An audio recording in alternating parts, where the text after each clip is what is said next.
incidental there too.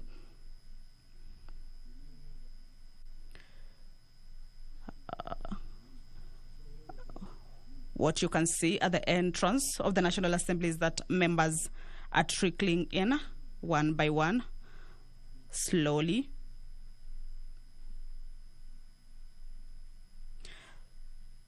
The Finance Bill number 18 of 2021 also seeks to amend the following laws. The Capital Markets Act, Cap 485A. The bill proposes to amend the Capital Markets Act to enhance the enforcement powers of the Capital Markets Authority by specifying the period within which the Capital Markets Tribunal shall hear and determine an appeal against administrative action of the authority.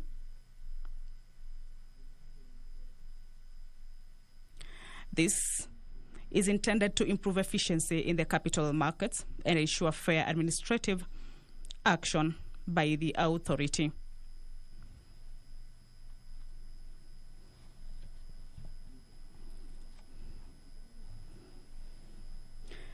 The bill also seeks to amend the Insurance Act, Cap 497.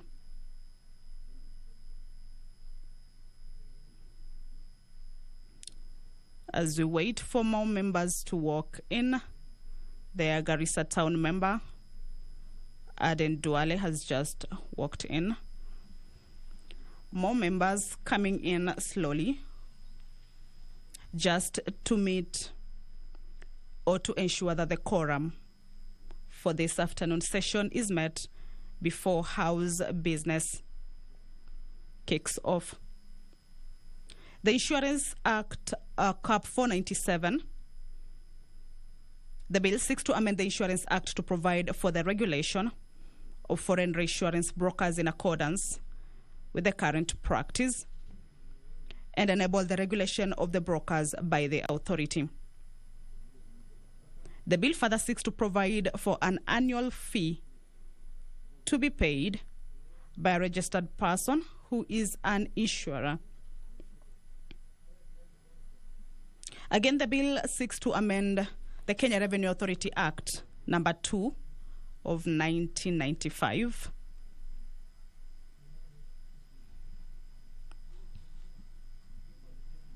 The bill proposes to amend the Kenya Revenue Authority Act 1995 to increase the maximum reward to informers who provide information, provided that leads to identification and recovery of unassessed taxes, in order to enhance tax compliance by encouraging informers to provide intelligence information to the Commissioner.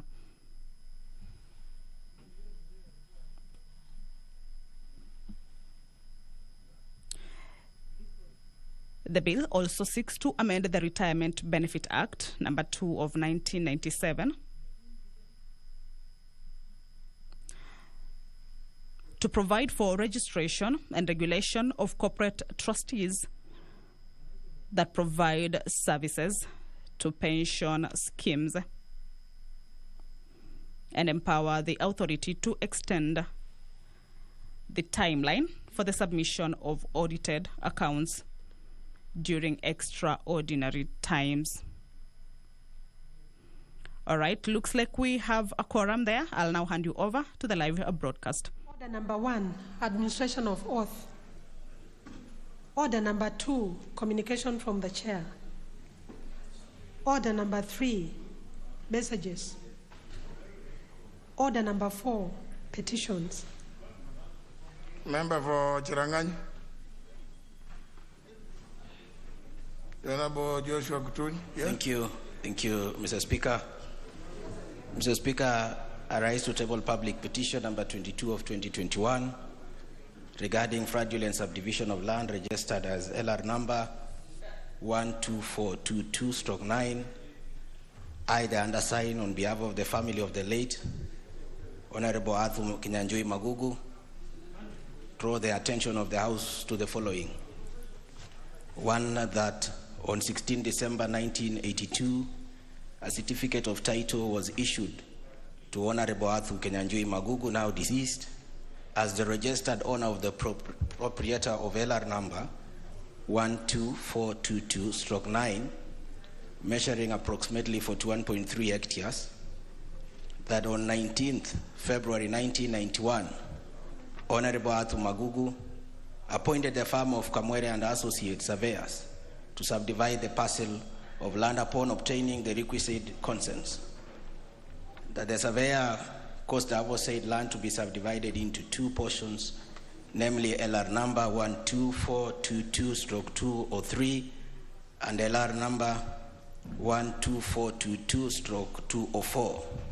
That however, the surveyor without authority from the Honorable Athu Kenyanjui Magugu did an illegal subdivision of LR number 12422/204, giving rise to two subdivisions, namely LR number 12422/318 and another LR number 12422/319, which forms the basis of this petition. That on 25th October 1993, a certificate of subdivision by the Town Clerk's Councils of Nairobi approving the subdivision of LR number 12422/204 into two parcels was registered on the same date, fraudulently transferred to Karura Investment Limited. That further, the fraudulent transfer of the land to Karura Investment Limited is evidence by, among other things, Karura Investment Limited fraudulently obtained a parallel title registered as LR number 12422/319, issued the same date the deceased was issued with the LR number 12422/204. B, the purported application for the consent to transfer is neither dated nor signed by the deceased. C, the alleged application for the consent was made 1 month before LR number 12422/319 was created. And then D, the alleged transfer dated 25th October 1993 is only executed by the alleged vendor and not purchaser. That the matters raised in these petitions are not binding in any court of law in Kenya. That the petition therefore prays for A, pursuant to Standing Order 216(5), the relevant committee of House does investigate and inquire into all the matters raised in this petition. And then B, pursuant to Standing Order 216(5), the relevant committee of House make recommendation requiring the registrar of titles to cancel the fraudulent entries of title registered under LR number 12422/319, and C, pursuant to Standing Order 216(5), the relevant committee of the House does make any other recommendations as it may deem appropriate. And your petitioners will ever pray. Thank you, Mr. Speaker. Well, as the petition is referred to the Parliamentary Committee on Lands, the next petition is by the member for Kibra, Honorable Bernard Okoth.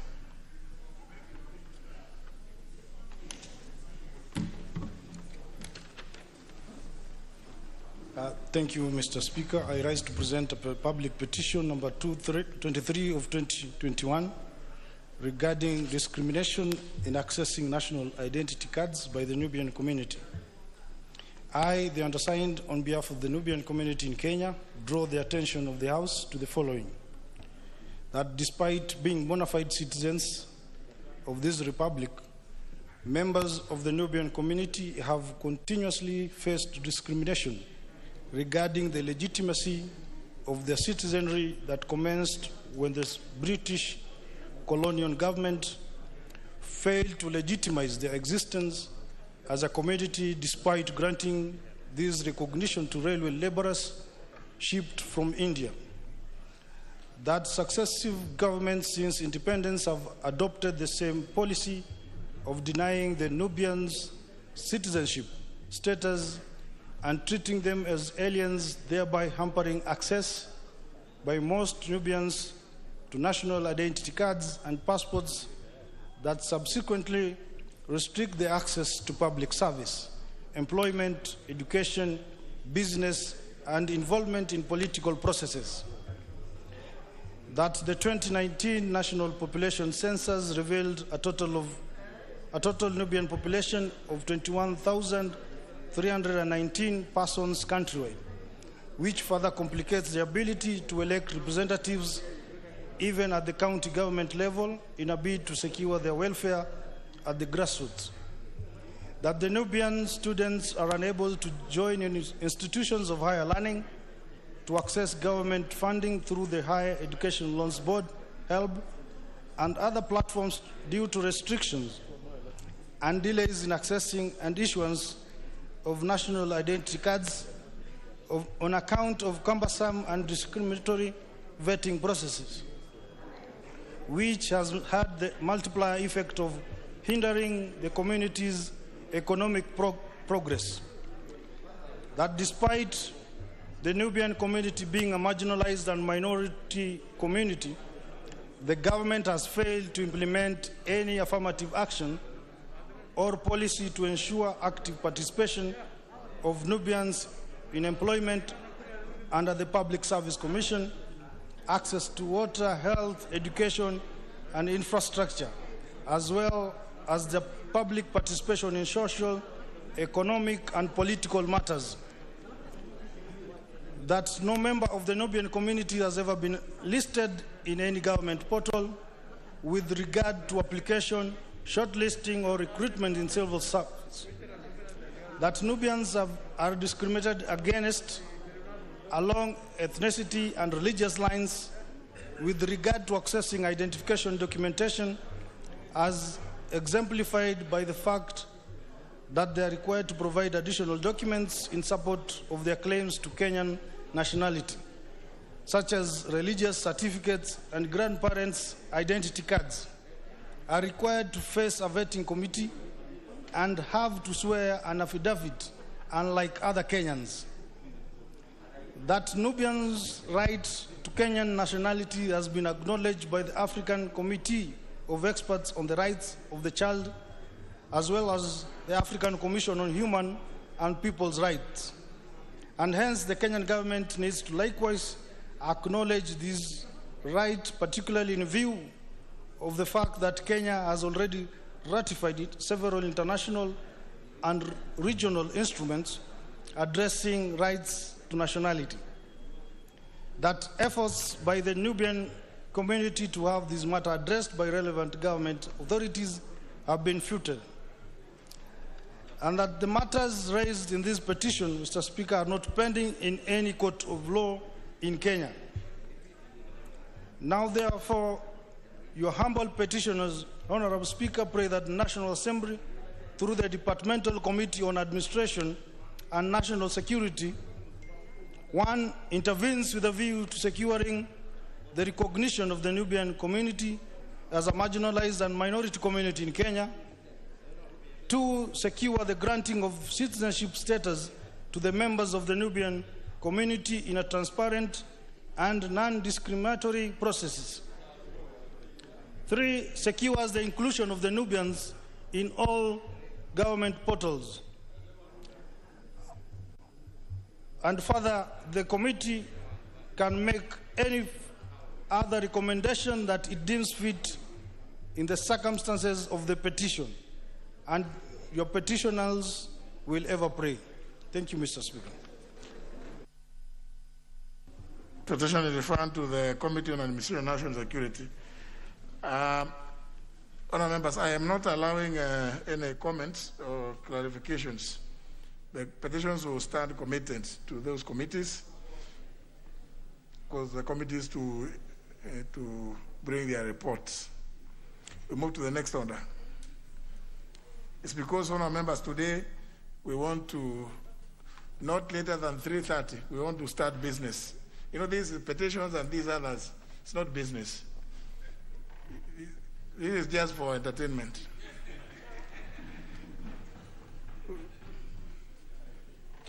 Order number 5, papers. Leader of majority.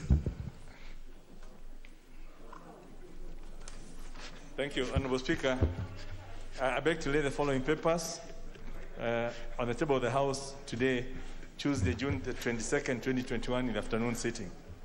Number one, reports introduced and adopted by the East Africa Legislative Assembly, IALA, at the fourth meeting or the fourth session or the fourth assembly during the period the 6th to the 26th of April 2021. A report of the Committee on Legal Rules and Privileges on the oversight activity on compliance with the EAC protocol and laws by EAC institutions, phase 2. B, the report of the Committee on Communications, Trade and Investments on the capacity building workshop. Number C, the report of the Committee on Accounts to assess the state of implementation of the Assembly's recommendations of the audited accounts for the financial year 30th of June 2017 and 2018 for East Africa Court of Justice, East Africa Competition and East Africa Competition Authority. Number D, the report of the Committee on General Purposes on the capacity building workshop to enhance the capacity of members in the legislative and budget oversight. And E, the report of the Committee on Regional Affairs and Conflict Resolution on the capacity building activity. Number 2, the report of the Auditor General and financial statements in respect of the Business Registration Service for the year ended 30th of June 2019 and certificates therein. And number 3, the reports of the Auditor General and financial statements in respect of the following institutions for the year ended 30th of June 2020 and the certificates therein.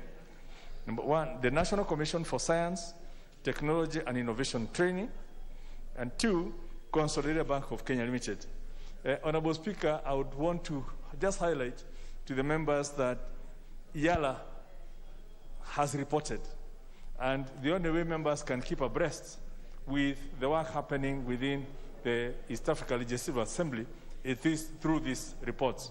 They may not come here through any other committee except by members accessing them in table room and getting to appreciate what is happening in IALA as part of the accountability to us. Thank you, Honorable Speaker. The chairperson, Departmental Committee on Finance and National Planning.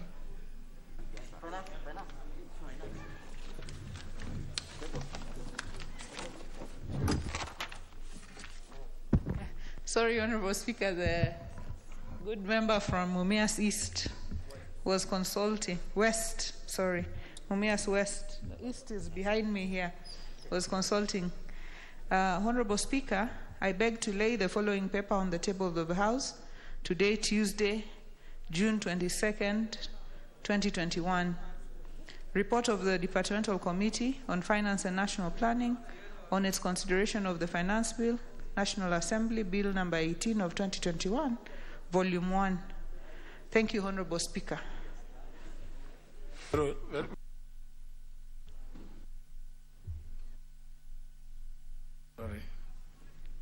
The chairman or chairperson, as the case may be, Budget and Appropriations Committee. Thank you so much, Honorable Speaker. Honorable Speaker, I beg to lay the following paper on the table of the House today, Tuesday, June 22nd, 2021, afternoon session. That is a report of the Budget and Appropriations Committee on its consideration of the Appropriations Bill, National Assembly Bill number 31 of 2021. I thank you, Honorable Speaker.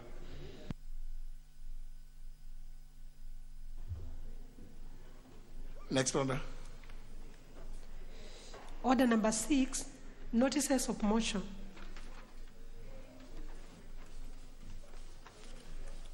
Order number 7. Is anybody giving notice?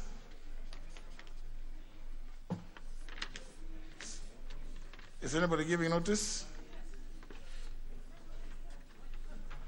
No, it's a bill. It's a bill.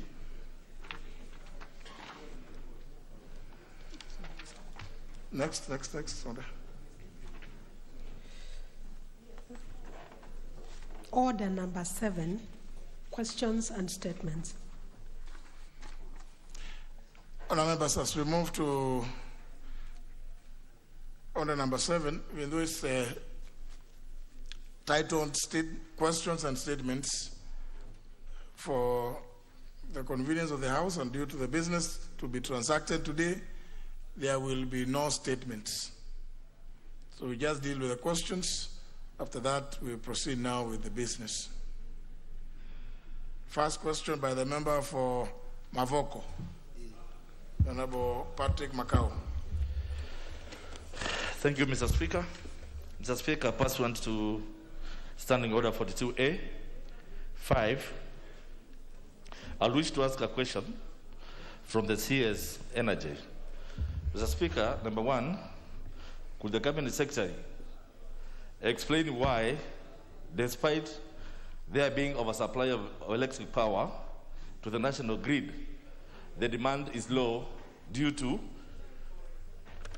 lack of connectivity? Mr. Speaker, number 2, could the Cabinet Secretary explain why the cost of electricity in Kenya is highest compared to other East African communities? Mr. Speaker, number 3, could the Cabinet Secretary further explain why Mavoko, in particular, and the larger Machakos County are yet to benefit from the last mile connectivity program?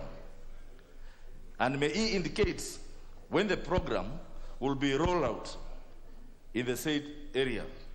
Mr. Speaker, number 4, could the Cabinet Secretary provide a list of all the categories of electric power in the country, e.g. solar, wind, hydro, and any other source, indicating the amount of power each category feeds into the national grid? I thank you, Mr. Speaker. Next question is by the member for Narok South, the Honorable Dr. Korei Ololemain. The member has requested deferment of the question as he is out of the country on official duties. His request has been acceded to. Question deferred. Next member for Muhaya. Thank you, Honorable Speaker. I rise to ask question number 203/2021 to the Cabinet Secretary for Interior and Coordination of National Government. What action is the ministry taking to curb increased cases of insecurity in the Muhaya sub-county, particularly in Mbali, the Makaha, Boyangu, Ipali, and the Muhaya areas of the Muhaya constituency? Number 2, when will the ministry provide necessary motor vehicles, given that there's none, to Mbali, the Makaha, the Boyangu police stations, and police officers in Mbali and the Muhaya police posts in the Muhaya constituency, so as to facilitate security operations in these areas? Thank you, Honorable Speaker. The question will be replied to before the Committee on Administration and National Security. Next question is by the member for Kaiti, Honorable Joshua Kimilu. Thank you, Mr. Speaker. I raise to ask question number 204/2021.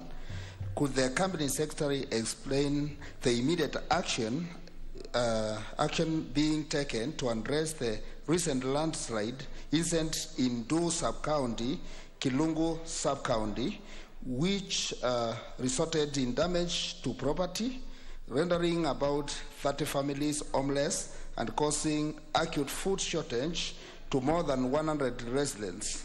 2, what interventions are the ministry put in place in the short term and long term to safeguard the lives and livelihoods of the affected residents? Thank you.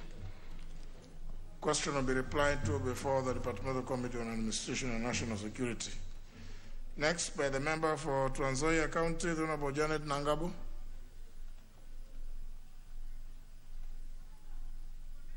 Honorable Janet Nangabo.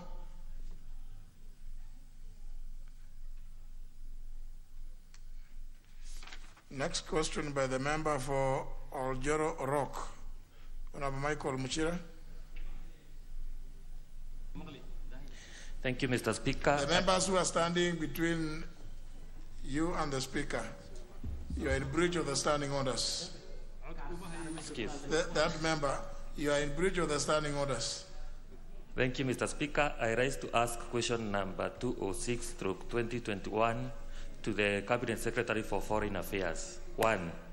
Could the Cabinet Secretary explain the measures being taken by the Ministry to facilitate the family of the late Lusewa Boinganga of passport number A2185564 to repatriate her body to the country for burial following her death, which occurred on 22nd December 2020 while working as a domestic worker in Baghdad, Iraq? 2. What action has the ministry taken to create awareness on the rising cases of bullying and mistreatment of domestic workers, especially those working in countries in the Middle East? 3. What measures has the government taken to protect Kenyans working in foreign countries, especially in the Middle East? Thank you, Mr. Speaker. The question will be replied to before the Departmental Committee on Defense and Foreign Relations. For the second time, question number 205 by the member for Trans Nzoia County, the Honorable Janet Nangabo. Member being absent, not desiring to be present, question is dropped. What's your point of order, Honorable Sankok? Thank you very much, Honorable Speaker. I think the question that I've been asked by Michael Mushira of Olchororok should be directed to the Committee of Labor and Social Welfare because it's related to labor issues. He has himself considered the matter and desires to be answered by the Departmental Committee on Defense and Foreign Relations. You know, it is his choice. Thank you. So members, you have pressed interventions. Member for Mavoko. Thank you, Mr. Speaker. Mr. Speaker, when I asked a question, I never had you directed to any committee because, Mr. Speaker, last September, I asked the same question. Your question is to be replied to before the Departmental Committee on Energy. Thank you, Mr. Speaker. Mr. Speaker, this is a repeat. Last year. Now, because now if it's a repeat, what do I do? Do I tell you not to repeat? Mr. Speaker, when you never directed, I got jittery because, Mr. Speaker, when I asked for the same, I was never called to that committee. And now, this time, the last I checked, Mr. Speaker, the whole of Machakos County has never enjoyed even 30% of last mile connectivity. Mr. Speaker, I thought during this time, you will help me. Now, you cannot use, Honorable Macau, you cannot use that as an excuse to raise a debate, because there will be nobody to respond. I stand guided, Mr. Yes. Speaker. Thank you. Honorable Wario Gufu, member for Moyale. Thank you, Mr. Speaker. Mr. Speaker, sir, I did ask for a statement on the security issues in Funanida, Elebor, and Rawana area in February 11th. And in March 11th, I also asked for the same statement, a reminder in this honorable house, Mr. Speaker. Before the parliament was closed, because of COVID, I raised the same, and to date, Mr. Speaker, there's no reply. The unfortunate thing, Mr. Speaker, sir, is that those schools which were closed are still not open.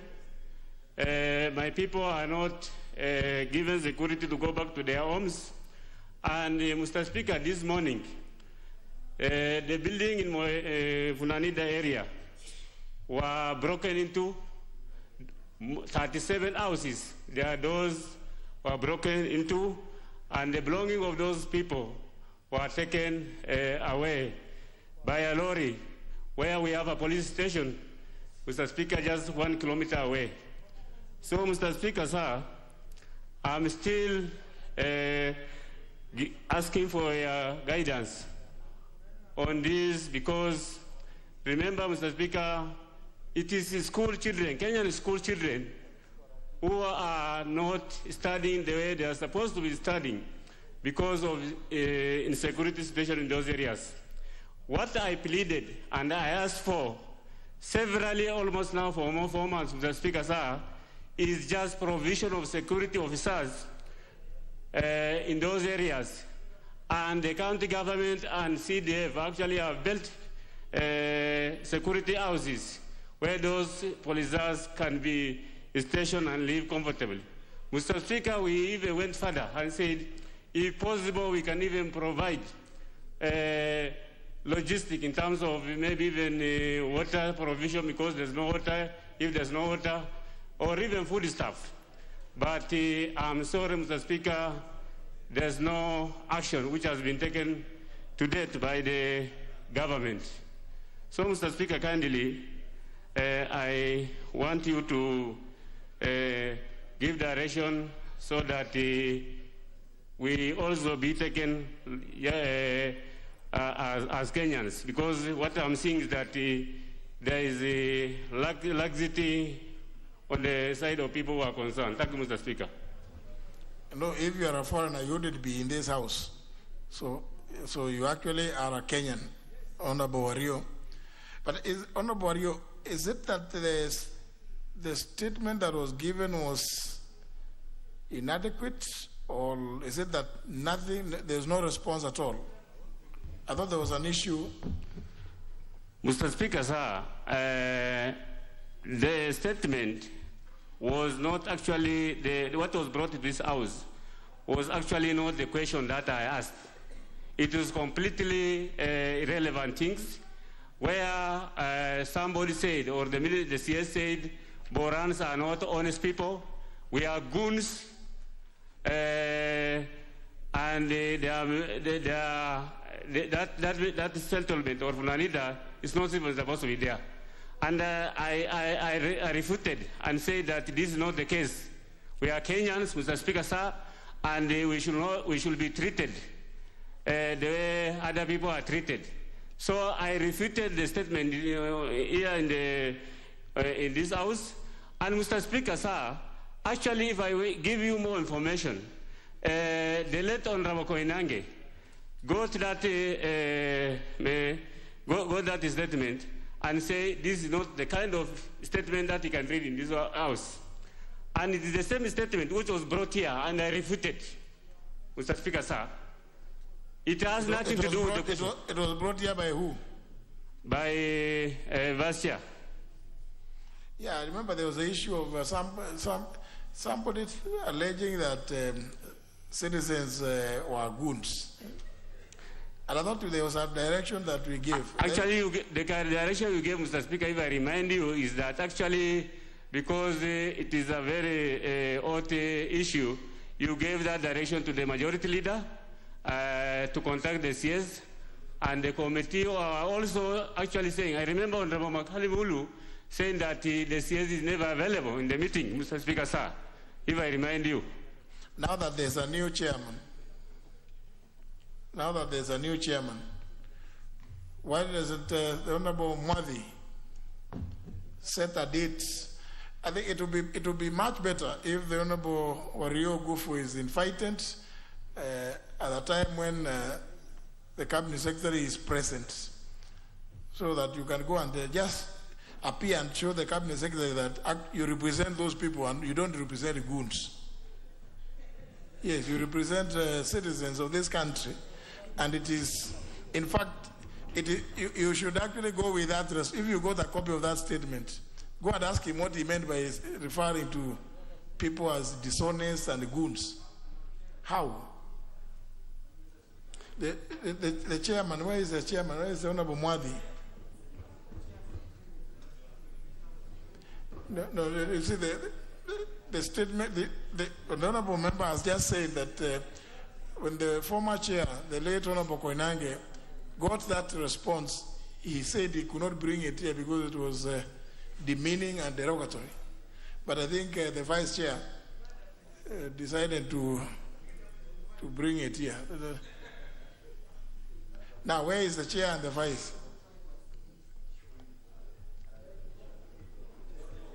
Would anybody know where the chair is? Honorable Makalimulu. I remember that you raised some issues about that meeting. Yeah, thank you, Mr. Speaker. Mr. Speaker, I want to report to the House that as a result of your instructions, that the majority leader chairs a meeting between us and the CS. Yesterday we had a all-day meeting with the CS and his team. And actually all the questions and statements were responded to in that meeting yesterday. So, Mr. Speaker, through your intervention, the CS is now behaving, and I think it's good that the next meeting, when we call for the meeting, I'm sure he will be there, and we can ask Honorable Member from Moyale to come and now face-to-face with the CS, seek clarification or ask questions. So on behalf of the chair, I think I'll commit that I'll report to the chair that the next meeting, the next session with the CS, we should invite Honorable Member from Moyale. Yes, I think the Honorable Wario should be invited to, because it's good that he'll be able to raise all those issues and let the Cabinet Secretary respond to them. That you know, this is just an issue of. We are not discussing the CS. So, Honorable Wario, at the next sitting of the committee, Honorable Makali undertakes to inform the chairperson, through the secretariat, to invite you so that you can go and canvass those issues. But it's really unfortunate. Honorable Mulu, I think, make sure that it doesn't take too long, because he has said something very, very grave, that schools were closed in February.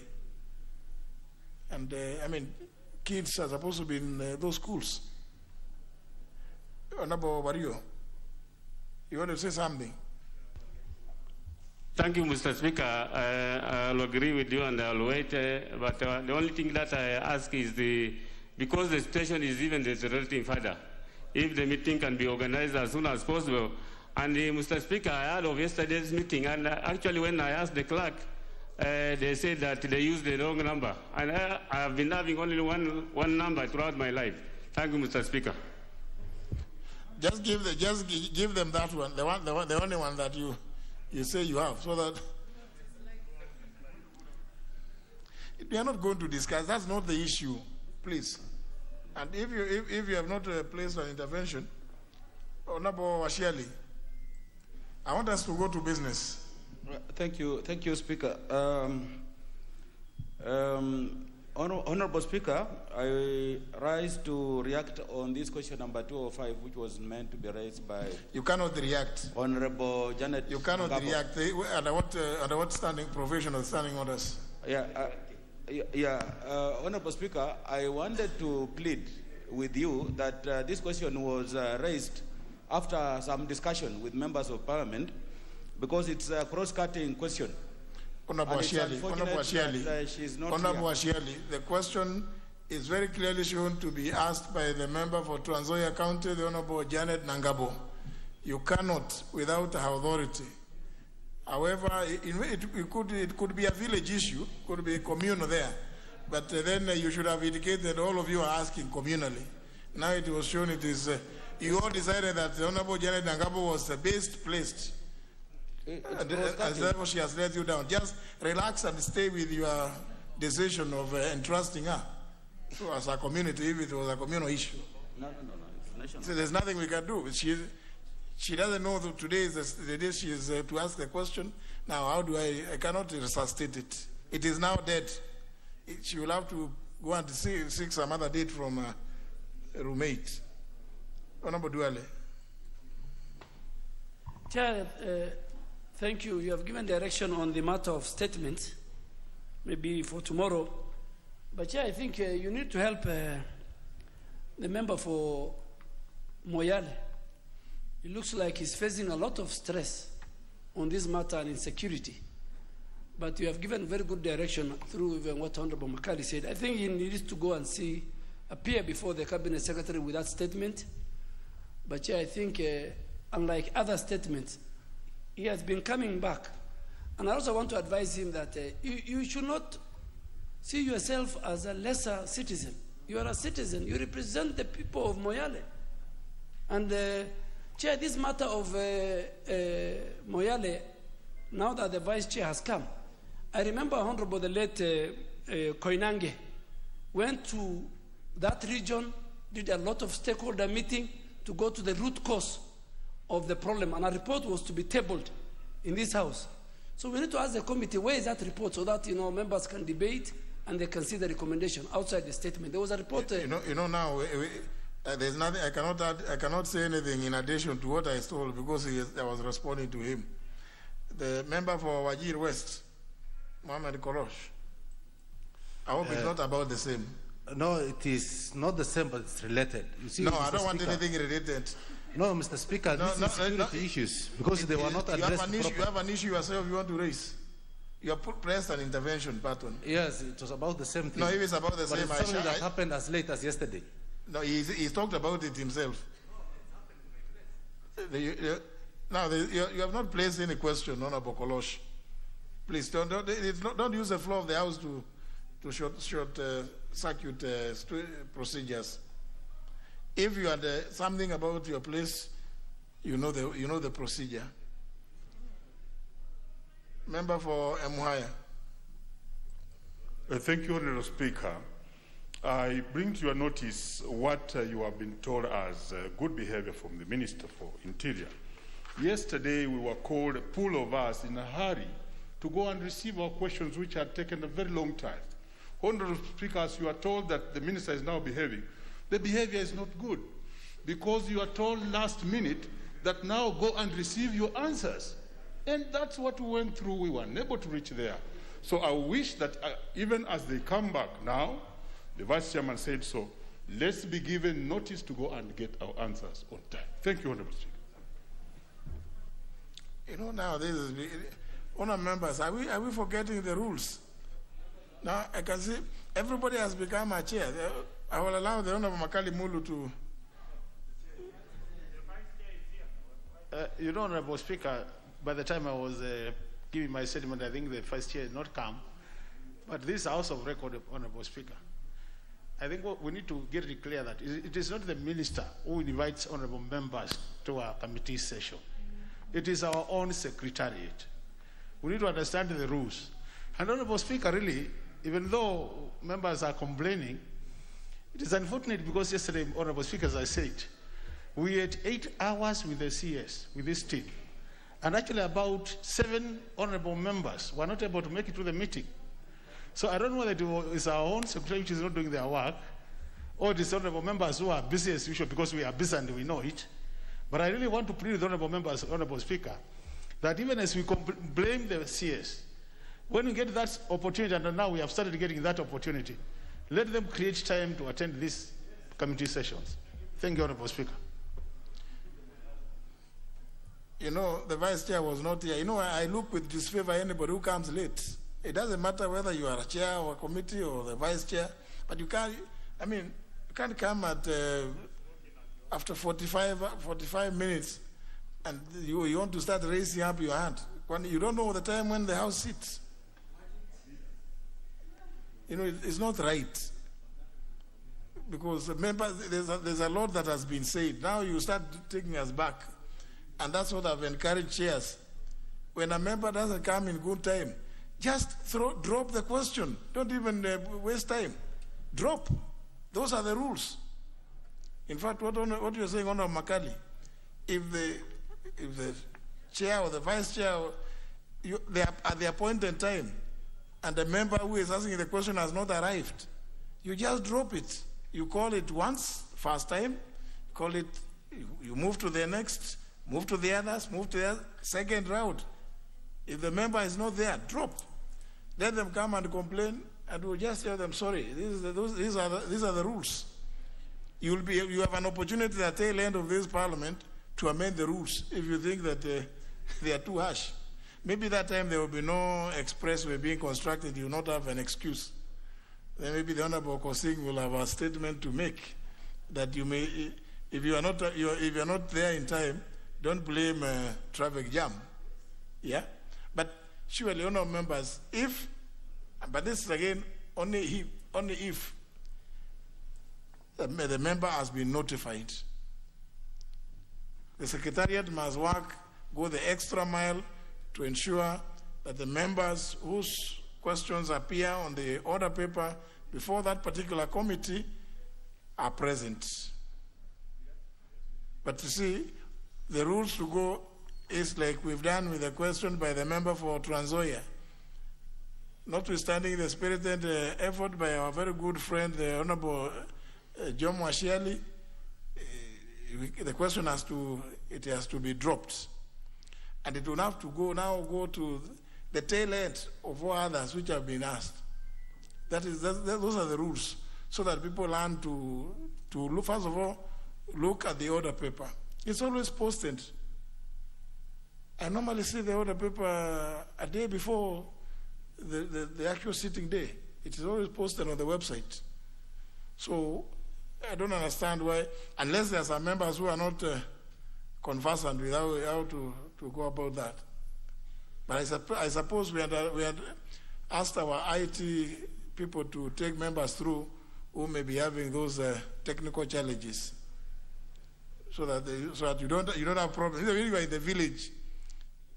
the village, you can always check, so that you can then tell the villagers to let you come and represent them here by asking the questions on their behalf. So, please just make a point. In any event, you are a member of parliament. Make a point every Monday to check what is on the website, parliamentary website. That's assuming you don't want to check on Sunday or Saturday or Friday. But if you are so busy with the villagers, but surely tell them to allow you on Mondays to check. Yes, indeed, they are your employers. Yeah, they are your employers, but they must also allow you to represent them, because you ask the questions on their behalf. Tell them there's something which is so critical, which I asked on your behalf, that I must go and ask in Parliament. So, Vice Chair, Administration of National Security, that issue of Moyale, fresh. You remember the response that came, which everybody who listened to it agreed was really, unbecoming and quite insensitive even to the people of Moyale. And since there's allegation that schools are still closed, school-going children are not in class, arrange another meeting with the Cabinet Secretary, so that the Honorable Wario Gufu, the member for Moyale, is invited, so that he can come now and face the Cabinet Secretary. Those are the directions. Yeah. We move to the next order. Order number 8, procedural motion, reduction of publication period for a specified bill. Chairperson, Budget and Appropriations Committee. Thank you, Honorable Speaker. Honorable Speaker, I beg to move that notwithstanding the provisions of Standing Order 120, this House resolves to reduce the publication period of the Appropriations Bill, National Assembly Bill number 31 of 2021 from 7 days to 1 day. Honorable Speaker, the budget making process, we have had it from August last year. So this is basically towards the tail end of this process, Honorable Speaker. And when we are doing the Appropriations Bill, it's basically to give legal anchorage to what we pronounce ourselves on Thursday, here in the evening, when we did the Committee of Supply. So, Honorable Speaker, we have been having this process ongoing. And that is the reason we are requesting that we reduce the publication period from 7 days to 1 day, basically because we have been able to deal with this matter. Secondly, Honorable Speaker, we are heading towards the end of the financial year. We only have about 5 days. Honorable Speaker, I beseech the House to agree with us, and then so that we can reduce the publication period. Honorable Speaker, I beg to move and request the Majority Leader to second. Leader Majority. Thank you, Honorable Speaker. I beg to second. I think this is a very straightforward matter. It's in line with our traditions and customs within the House that we don't have to wait for a whole 7 days to go through something we have already agreed just the other day. And hence, to unlock the process that we do it, I would urge the House that we actually reduce this publication. Perhaps even in future, we might have to reduce legally the publication period, that it can be within a day, so that we don't have to keep and have to do it, because it's so straightforward. We passed the debate, we passed the schedule, it's been translated into this appropriation bill, and the rest is for members now to be able to internalize and see if there's anything that we need to discuss within the next couple of minutes. With those, I beg to second.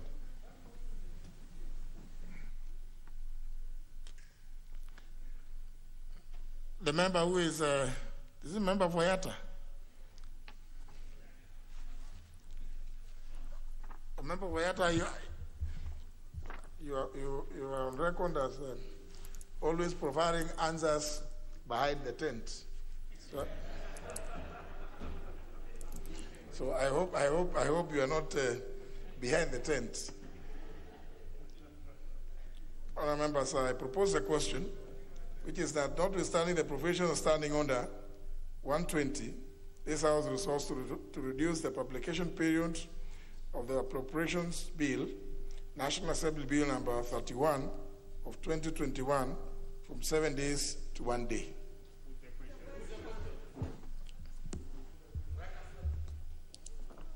Desire of the House, I put the question, which is that notwithstanding the provisions of standing under 120, this House resolves to reduce the publication period of the Appropriations Bill, National Assembly Bill number 31 of 2021, from 7 days to 1 day. Will as many as of that opinion say aye? Aye.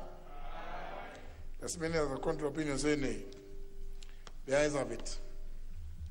And I think, honourable members, even as we deal with this, I think the suggestion made by the Leader of Majority maybe should be one of the issues the committee on the Rules Committee should also take into account, given the very, very strict timelines when it comes to estimates.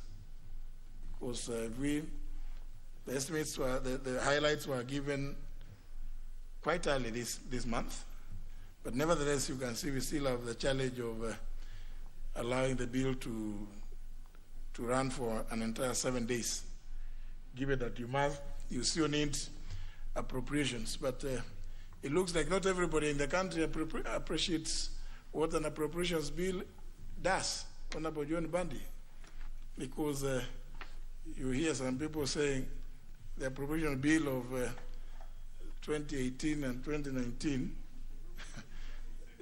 that the speakers of the two houses go and regularize them, and the people making those orders are beneficiaries of what those two acts did.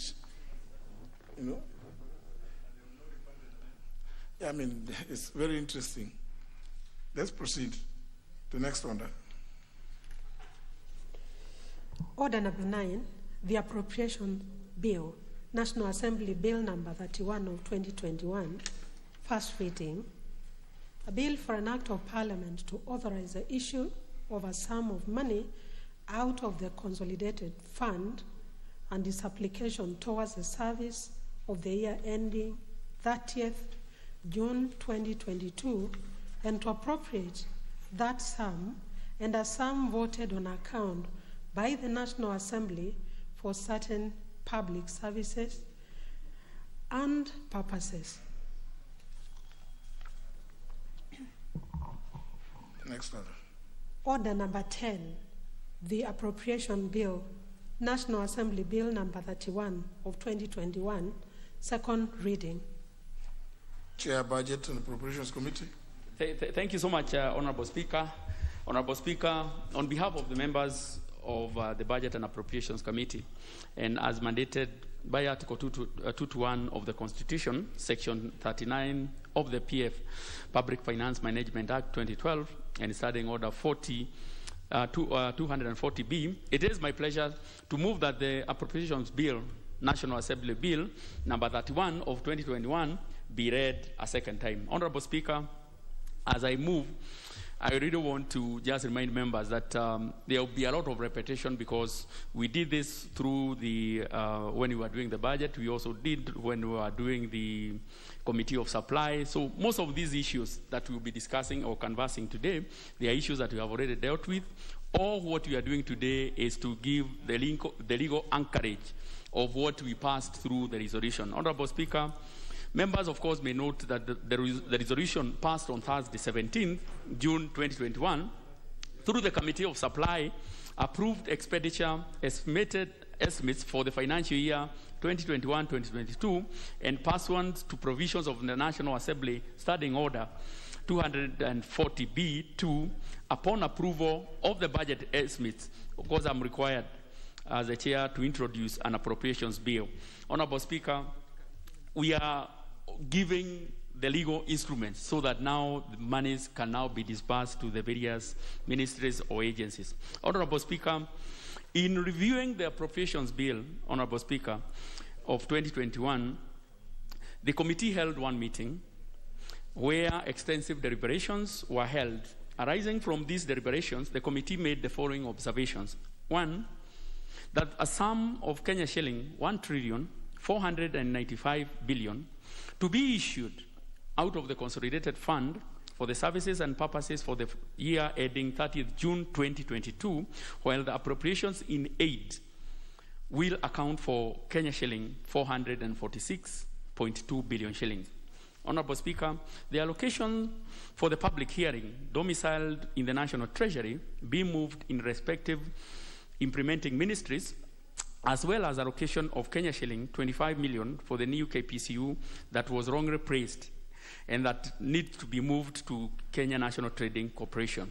In this regard, Honorable Speaker, I would like to inform the House that I will be moving amendments in the Committee of the whole House. Honorable Speaker, on the public hearing, Honorable Speaker, we have a kitty of 1.2 billion shillings, which, of course, each and every year we allocate to 12 counties. And I'm happy, Mr. Speaker, that my predecessor and the team that was there was able now to cover the entire country. So with this financial year, Honorable Speaker, each and every county in the Republic has been covered in the public participation. And we usually allocate 100 million per county. And it is the prerogative of the counties to make sure that they provide the details of the projects that they would want to implement. And I'm happy to report to this House that we have a report, which of course I will also be tabling. Honorable Speaker, despite the Cabinet Secretary directive during his public pronouncement here of the budget policy highlights and revenue-raising measures for the national government, that all pending bills by national agencies be cleared immediately, they continue to present a significant challenge in almost all sectors of the budget. Honorable Speaker, this has a negative impact to the economy as most of the businesses are having challenges settling their debts. In fact, most of the businesses, Mr. Speaker, and members can attest, have also closed down. Others have been auctioned. Honorable Speaker, this is an issue that has been coming out every time, Honorable Speaker. We have interaction either with the State Department or with the Cabinet Secretary, National Treasury. And when he was here, he gave a directive that all ministries, departments, and agencies must clear pending bills, including county governments, must clear pending bills by the 30th of this June. However, that was not followed by actual commitment, because all this financing must be budgeted for. But unfortunately, Honorable Speaker, when we looked at the budget itself, when you look at the supplementary budget, Mr. Speaker, there is no provision for settling pending bills. And I think as a House, we must now pronounce ourselves properly and decisively on this issue of pending bills. Honorable Speaker, we are told, for example, roads, they have pending bills in excess of 100 billion shillings. Mr. Speaker, if you ask most members here, most of the roads projects in their constituencies are not, they are not proceeding, basically because there are some pending bills that have not been paid. And I think it's a high time we deal with that matter, because for sure, Mr. Speaker, is a time bomb. Honorable Speaker, the fourth one is that the total cost of stalled projects, Honorable Speaker, is 9 trillion. Honorable Speaker, 9 trillion is budget for 3 financial years, Honorable Speaker. And these are monies that have been put in projects that have not been completed. We have also indicated and said that we have to have a proper roadmap on how we are going to complete stalled projects. This is a worrying trend, Honorable Speaker, as it indicates that there is a problem in adherence to the project guidelines issued by the National Treasury.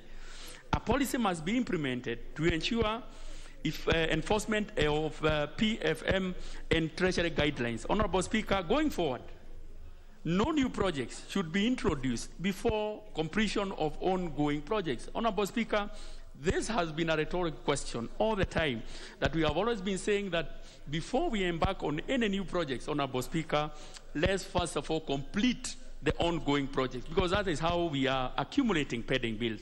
Honorable Speaker, for a long period, the mode of binding for the resources has been based on historical allocation to MDAs within the various budgetary sectors. And this has an effect on the production and incremental budget every year out, year in, year out, Honorable Speaker. And this one definitely needs to change, Honorable Speaker, so that the MDAs that are in the productive sector of the economy should not continue getting limited resources. You know, for example, the State Department of Trade. Honorable Speaker, as I conclude, the budget, the 2021-2022 budget has been prepared against a background of significant resource constraints, Honorable Speaker, due to the adverse effects of COVID-19 pandemic on the economy. There is limited resource envelope on account of economic underperformance, and this has resulted in several budget constraints. Now more than ever, Honorable Speaker, the country must tighten its belt and limit its spending to high priority areas in order to ensure that the citizens' most urgent needs are being met in an effective and cost-effective manner. Honorable Speaker, the schedule of the Appropriations Bill 2021, as per the resolution of this House, Honorable Speaker, that was done on Thursday, 17th, 2021, through the Committee of Supply. And we recommend, Honorable Speaker, that this House resolves to approve the attached schedule in the Appropriations Bill 2021-2022, and also approves the National Treasury finalizing the required budget document as per the PFM Act on the detailed estimate. Honorable Speaker, I would want to move, Honorable Speaker, and request the minority leader, Honorable John Buddy, to second. Honorable Speaker, I thank you. Thank you, Mr. Speaker. Mr. Speaker, there is really very little to say now on Appropriations Bill, because we are all aware that Appropriations Bill is derived from the product of Committee of Supplies, as the Leader Majority did say, and of course the mover of the motion.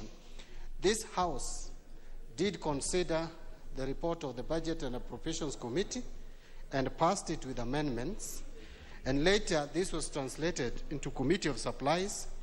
We took here several hours in the Committee of Supplies to discuss each and every vote for ministries and all programs, Mr. Speaker. And so now what the Budget and Appropriations Committee has done through the chair is to take that and translate into a bill, which now, if passed, will be assented to by the President. But I just want to say one thing, Mr. Speaker, that the reason why we are fast-tracking this bill is with the coming into force of the 2010 Constitution. Before the 2010 Constitution, we used to have what we call vote on account, where whenever we reached 30th of June, with the Appropriations Bill still in process, Parliament or National Assembly could allow the government to draw some money from the consolidated fund to meet expenses as we wait for the appropriations bill to be passed. However, Mr. Speaker, 2010 Constitution made it mandatory that appropriations bill must be passed by Parliament before before you allow on vote on account. So the only time that vote on account can be allowed is if the appropriation bill would take time to be signed by the President, which really does not happen because the President has no reason to delay with the appropriation bill. So this thing has actually made it very tidy for the budgetary process, that now we are in a system where for government to spend even a shilling from the consolidated fund, the Appropriations Act must be in place. And I think it is good for this country. And even now the finance bill has to be concluded before 30th of June. So, Mr. Speaker, really there is nothing much to say now. We know how much we are giving the government. We know where the money is going to come from. This House has already deliberated and discussed this extensively and exhaustively. I just want to conclude by asking and urging the House that we finish this quickly so that we can go to the Committee of the Whole House, which again we should finish quickly.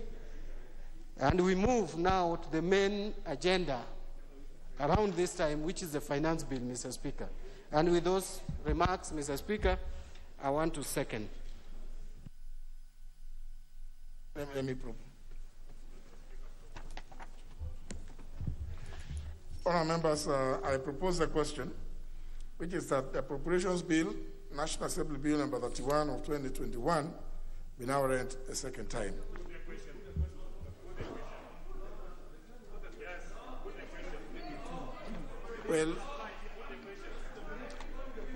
Well, let's, Honourable Kato, Chair of Defence, you want to contribute to it?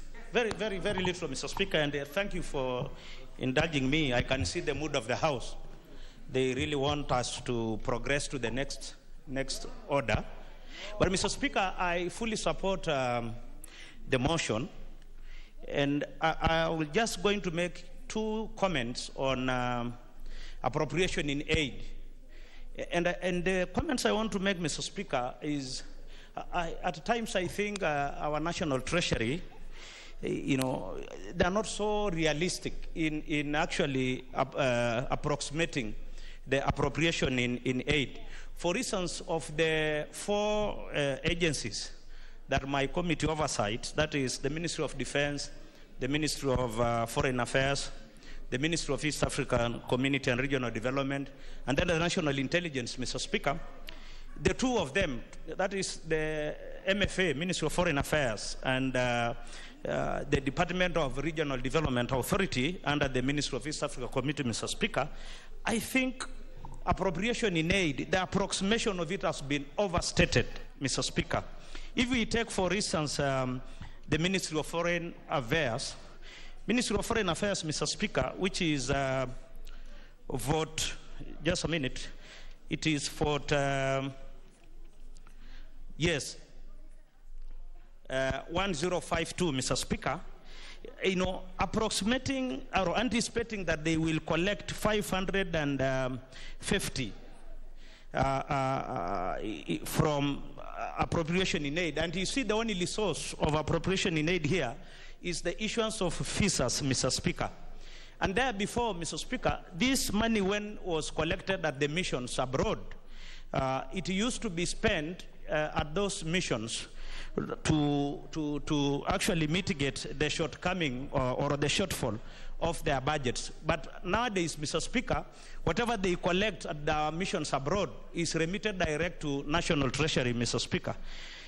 But my problem is that then if we want these visa or funds in terms of appropriation in aid to be collected as much as we would want, then it is good that we spread, we allow very many of our missions abroad to actually generate this money, even by, or this fund, even by issuing of passports, whereby it is only done right now in 5 of our missions abroad, then it's good that we spread everywhere and we open up. But they should actually be remitting only if they collect in excess of what is their budget gap, Mr. Speaker. Because when you go to these missions abroad, they need so much, Mr. Speaker, for them to run their activities. And it's for the benefit of this country. Therefore, I would actually request the budget committee, maybe together with my committee, that in future there should be a policy that we allow these missions to generate this appropriation in aid and then use it to fill the gap of their resource requirement at the missions, and maybe if they collect the surplus, that is what can be remitted to National Treasury. Finally, Mr. Speaker, is on the other vote of the Department of Regional Development Authorities, Mr. Speaker. And this one, Mr. Speaker, they are supposed, or they have been approximated to collect up to 478 million, Mr. Speaker, in terms of appropriation in aid. But there is a problem, Mr. Speaker, here. RDAs, Regional Development Authorities in the country, there are 6 in number, and they cover the whole Kenya, Mr. Speaker. Let's hear there's a point of order. Okay. Thank you, Honorable Speaker. I'm just listening to Honorable Kato, the Chair of Defense. And what he is raising, Honorable Speaker, he should have raised it in the Committee of Supplies. Because when he brings it now here, and he had an opportunity to even appear before the budget committee and make those kinds of requests, I think it's unfair to those those departments which is representing, if he has just to make statements in the floor of the House instead of acting on them and putting them in the right place. So I am, Honorable Speaker, I think listening to that, I would request that, understanding Order 95, we call for the mover to reply.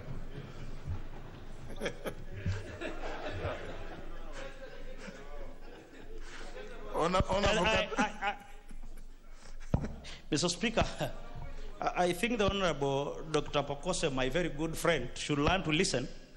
I've been here twice, many, as the time he has been here. And you know, he was actually going to standing order number 95. He's an expert in that.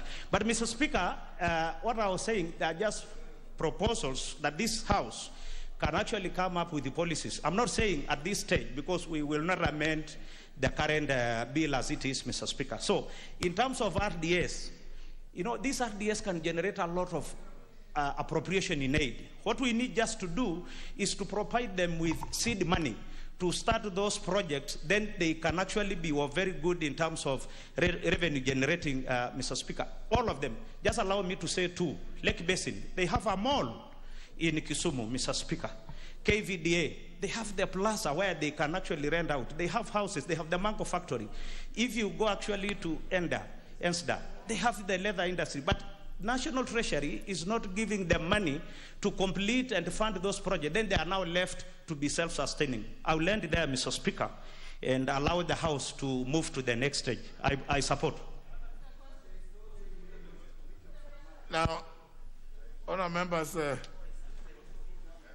well, the member for NDBS claimed that the mover be called upon to reply understanding order number 95. Then find out whether that is the mood of the House. And then I'll put the question, which is that the mover be called upon to reply. Will as many as that opinion say aye? Aye. As many of counter opinion say nay. The ayes have it. Thank you so much, Honorable Speaker. Honorable Speaker, I want to thank all my colleagues, all the members. Honorable Speaker, we have prosecuted this issue through the process, Honorable Speaker, and I forever indebted to all the members who made the contribution, Honorable Speaker. Honorable Speaker, with those very few remarks, I beg to reply. Honourable members, confirming that there is a quorum still in the House, I therefore will proceed to put the question, which is that the Appropriations Bill, National Assembly Bill number 31 of 2021, be now read a second time. Will as many as that opinion say aye? Aye. There's many other contrary opinions say nay. The ayes have it. That, now, honour members, before we go to the next order, I think, to be fair to the process, I think then the clerk's office will be advised to proceed to prepare that appropriations bill for the next stage. For the next stage, which may be tomorrow. Have you provided all the details for inclusion? Do it tomorrow. Do it tomorrow afternoon. Yeah. A bill for an act of parliament to authorize the issue of a sum of money out of the consolidated fund and its application towards the service of the year ending 30th June 2022, and to appropriate that sum and a sum voted on account by the National Assembly for certain public services and purposes. Next order. Order number 11, the Finance Bill, National Assembly Bill number 18 of 2021, second reading. Well, as this order starts, I think now, honour members, this is really the more serious one. In the olden days, this is which is more or less similar to what we used to call now ways and means. Ways and means for financing the supply, what you've already supplied or claimed to supply. Chairperson, Honorable Dwele, you are on the point of order? Speaker, looking at the order paper, everything we are doing this afternoon, from the appropriation bill to the finance bill to the supplementary, belongs to one arm of government, that is the National Treasury. I think it's also incumbent upon the leader of majority and the chair budget to also take their time, go to the back office and ask why the minister is not releasing his checker to the legislature. I mean, it is very embarrassing to be on the newspapers, and it is true. I mean, no, I think can I give you comfort? I think of course I don't like being drawn into those things, but I had to get involved. So I think that is sorted. That is sorted. It is sorted. Let's get the. But I think the more important aspect is that really it should never get to that. It should never get to that. They cannot be expecting the National Assembly to deal with all these other issues they are requesting when they are. It's like not appreciating that you have to survive to be able to breathe and breathe hard. Chair Finance, Honorable Wanga. Thank you very much, Honorable Speaker. Honorable Speaker, I beg to move that the Finance Bill, National Assembly Bill number 18 of 2021 be now read a second time. Honorable Speaker, as I begin, let me thank the Committee on Finance and National Planning for their dedication and the work that they have put in to ensure that the committee has a report shared with the House in good time. Honorable Speaker, for the record, the Finance Bill was published on 5th May 2021 and read a first time on Tuesday, 11th May 2021, and thereafter committed to our committee. The bill sets out revenue-raising measures for the national government and amends specific tax laws and other statutes for effective collection of revenue as relates to the budget of the fiscal year 2021-2022. Honorable Speaker, this finance bill, which is essentially an omnibus, seeks to amend the Income Tax Act, Cap 470, the Value Added Tax Act, number 23 of 2013, the Excise Duty Act, 2015, the Tax Procedures Act, 2015, the Miscellaneous Fees and Levies Act 2016, the Capital Markets Act, the Insurance Act, the KRA Act, the Retirement Benefits Act, and the Central Depositories Act.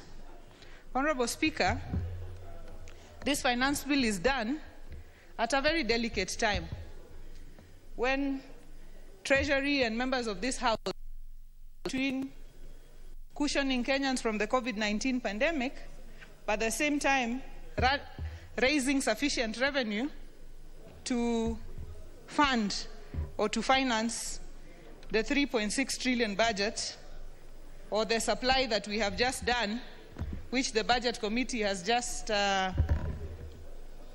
concluded through the appropriation bill. Honorable Speaker, again for the record, because a lot of people will say, was there public participation? I just want to say on record that pursuant to Article 118 and Standing Order 127.3, the committee did conduct public participation. We received memoranda from a total of 56 stakeholders. Honorable Speaker, I just want to mention a few of these stakeholders because they always participate and they always bring in views just for their patriotism. And one such stakeholder is Ernst & Martin, who's a young Kenyan who at every point comes to participate and brings views to protect, wananchi, but also to protect government from leakage of revenue, and we really want to thank him. That, among several stakeholders, Association of Manufacturers, KEPSA, and others, who are always there to make presentations. We listened, Honorable Speaker, to a total of 34 stakeholders orally. And Honorable Speaker, there were many, many views that were proposed. Honorable Speaker, if you look at the finance bill, clause 2 of the finance bill seeks to reintroduce definition of the term control. Honorable Speaker, control previously was defined as 25% of the capital. But Honorable Speaker, this current bill seeks to define control more widely. Honorable Speaker, you now have, if a person holds at least 20% of voting rights in a company, that person is considered to have control. If a person has advanced a loan of at least 70%, that person is considered to have control. If a person has guaranteed up to 70% of another company, if company X guarantees up to 70% of a loan in company Y, that company X is considered to control company Y. If the person appoints more than half of the board of directors, the person is considered to have control. Or if the person is the owner or has the exclusive rights over the know-how or copyright or patent, the person is also considered to have control. But then there is also the other issue that committee also discussed at length, which is the F part of that clause, saying that if a person supplies at least 90% of the purchases of another company, then that's, if company X supplies at least 90% to company Y, then company X is considered to have control of company Y. But the question that we raised is that really a practical form of control? An example is people who supply specialized equipment or services. For example, Boeing and Kenya Airways. Boeing supplies 100% of the planes owned by Kenya Airways. Can Boeing be considered, just by virtue of that supply relationship, to have control of Kenya Airways? So the committee will be proposing certain amendments to state that this supply relationship can only be considered control if the other person is considered by the commissioner to be influencing prices, so that, because if Boeing is supplying at a very high price then Kenya Airways will declare very small profits. And in that case, you will consider that Boeing has control, because if they are declaring small profits, then that means a reduction in the taxes. So, Honorable Speaker, we listened to several views on this matter of control. Some even said we should delete this entire definition of control, but the committee did not agree. The committee will be making amendments to just streamline the issue of supply and purchase as factors of control, but will not be agreeing with stakeholders who said that this definition should be deleted. Honorable Speaker, the bill also introduces the definition of the term infrastructure bond, which will be a bond issued by government for financing of strategic infrastructure facilities, including roads, hospitals, ports, sporting facilities, and so on. Under this definition, infrastructure bonds or interest earned on them are exempt from income tax, and they can be used to finance projects as listed. Honorable Speaker, the reason we are defining the infrastructure bond in the Income Tax Act is to clarify the type of bonds that can qualify for exemption from income tax or interest earned on them. Honorable Speaker, there's also a move there to define digital service tax, which was introduced last time. It is important, Honorable Speaker, because of this COVID period, a lot of business is happening digitally. So the bill seeks to define the term digital marketplace, which means an online platform which enables users to sell or provide services or goods to other properties or other users. Honorable Speaker, a lot of transactions are currently going on digitally. And one of the amendments that have been made or that are being proposed is not just to talk about selling online, but also to introduce the term electronically. Why? Is because a company such as Netflix is not selling online, but is selling electronically, because we are all watching Netflix and so on. So if you just say selling online or over the internet, then you lose out companies such as Netflix.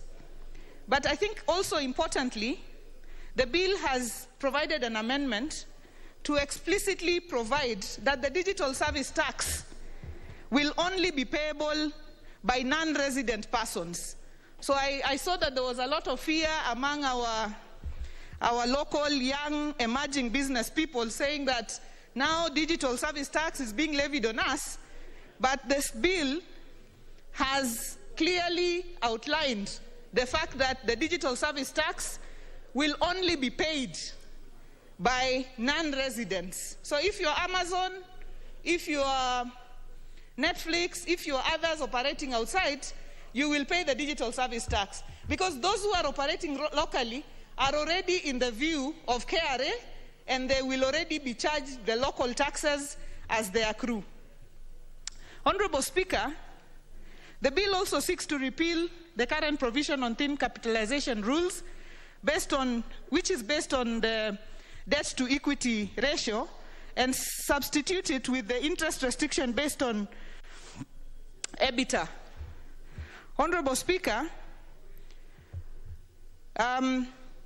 this is a very important clause, Honorable Speaker, because if related parties lend each other money, if Company X is related to Company Y, and Company Y lends Company X money and charges very high interest rates of, say, 30 or 40%, any interests paid currently are deductible when you're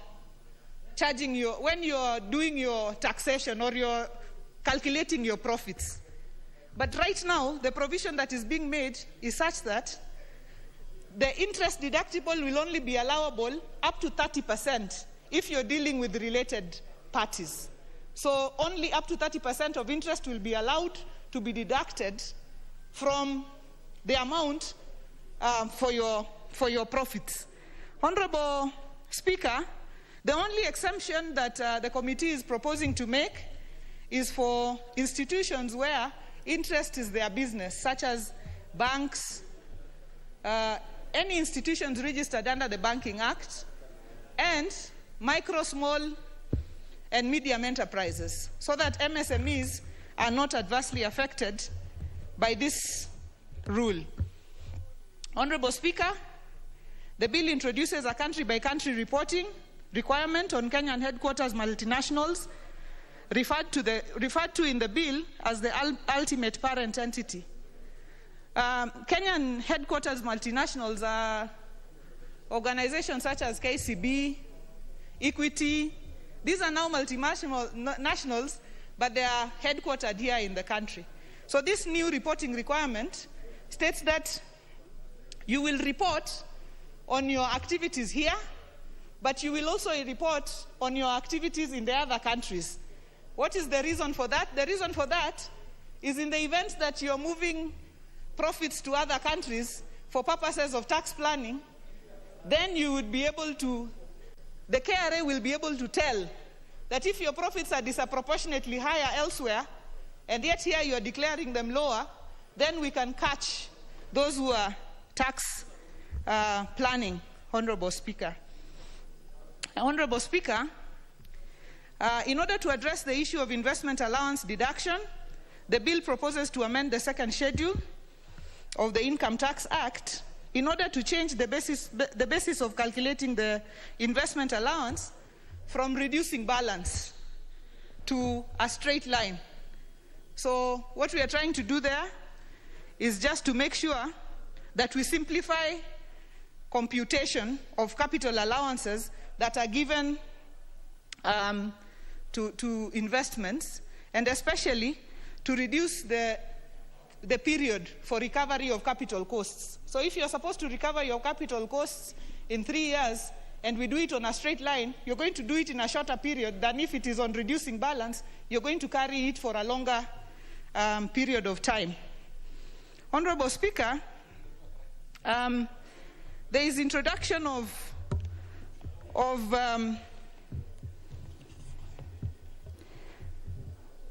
there is the whole definition of the term permanent establishment, and that definition is to help with knowing when your operation is considered to be a fixed place of business, when your fixed place of business is considered to be Kenya.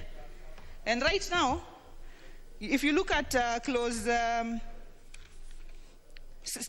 2, B, that whole section, there are different periods provided for different businesses. So you will have a farm or a plantation. If you start a farm or a plantation here, you will have 183 days, which is 6 months, for Kenya to be considered as your permanent establishment.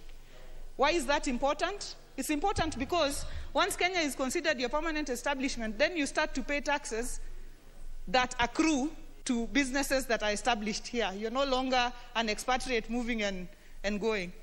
The only difference there is for consultancies. Consultancies have been put, and these are standards, these are OECD and UN standards. Consultancies have been put at 91 days because most consultancies end after 30, 40, 52 months, a consultancy has ended. So if we leave them for too long, then we will have people coming in doing consultancies and going. But the other good thing that has been done here by Treasury is to say that if we are related, Honorable Wanga, Honorable Shakil, Honorable Eseli, and we come and we are related companies, and we say we are doing a consultancy, his 30 days will be added to 30 days, to my 30 days, and we will have found to have done 90 days altogether, so that nobody is escaping the tax rule on the issue of permanent establishment. Honorable Speaker, I'm very happy with what has happened with the NHIF. In order to encourage uptake of NHIF, the bill introduces tax relief on individuals who make contributions to the NHIF. The amount of insurance relief to be claimed is equivalent to 15% of the premiums paid, with a cap of 5,000 shillings per month. All these other medical schemes have had an amount at which you have a relief, but NHIF has been excluded from these. So, Honorable Speaker, this is very, very good that now those paying NHIF will also qualify for this relief. Honorable Speaker, we now have TVETs in all our constituencies, in many of our constituencies, and we are churning out TVET graduates. Every year we are churning out TVET graduates. Honorable Speaker, the bill proposes to expand applicability of tax rebate to employers who engage apprentices, up to 10 for a period of 1 year. The committee discussed this and also said 10 might be too high, because if you look at a company that can actually take 10 TVET graduates for a whole year, that will be a very large company. So one of the proposals that the committee is making is to reduce this number from 10 to 5, so that more companies can benefit from this tax rebate, and especially MSMEs. Honorable Speaker, under the VAT Act, the bill seeks to change the VAT status of exportation of taxable services. But this means consultancies, this means our transporters. The people who presented strongly to us were transporters of goods who transport goods from Kenya to Uganda, for example, or Tanzania, or the region, or DRC. If you remove them from the zero rate, then they become non-competitive in the region. Somebody will just go and establish in Tanzania, their trucks will come from Tanzania and transport goods here and go back. So the committee has made a consideration for this, and while the other services have been retained, the transportation services have specifically been retained, or are proposed to be retained as zero-rated. And I'm glad that Treasury also do not have a problem with this, because immediately we are going to have a shift, because this is transport, this is moving, this is mobile. I can easily be headquartered in Uganda and still bring goods here. So if we do this to our transporters, our transportation sector, especially at the coast, moving goods across, will have a problem. So the committee has strongly considered that reduction, that amendment to keep this as zero-rated transport other than by air or sea. In order to address our tax expenditures, the committee has agreed with the proposal with Treasury on the proposals to change status by removing from the items from exemption a series of items there. You will see them on the bill. Most of them we have agreed, but we have also agreed with a long series of items that have been added to the exemption list, and these are mostly medical. These are mostly medical items. Honorable Speaker, the long list in the bill is, if you look at clause 21, most of them are items that have been added to the list of exemptions, and we are in agreement with most of that, except that from the exempt list. But we don't see the logic of removing syringes, because right now we are talking about 100% vaccination. You cannot vaccinate this COVID vaccine without syringes, because it's not an oral vaccine. So the committee proposes to return syringes to the list of exempt items, because it is important to keep them there, especially during this COVID period. The other item that the committee has proposed to retain is infant baby formula, a matter that Honorable Shakil is very passionate about, because he has 4 young infants, and he says he spends a huge sum of money on just the formula every week.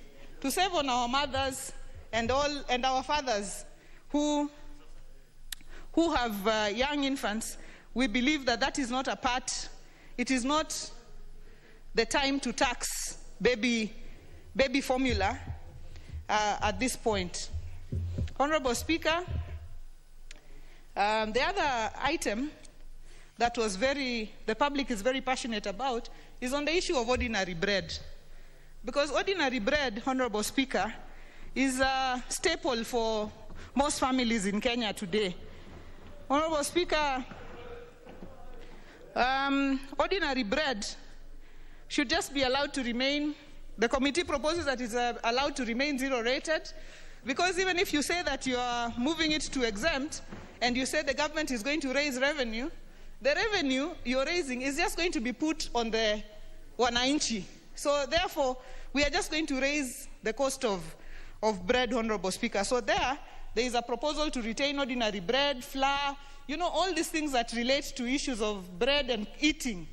The basics at this time should be retained under zero rate so that Kenyans have a bit of a lighter load. But the committee is also very cognizant of the fact that we must raise money.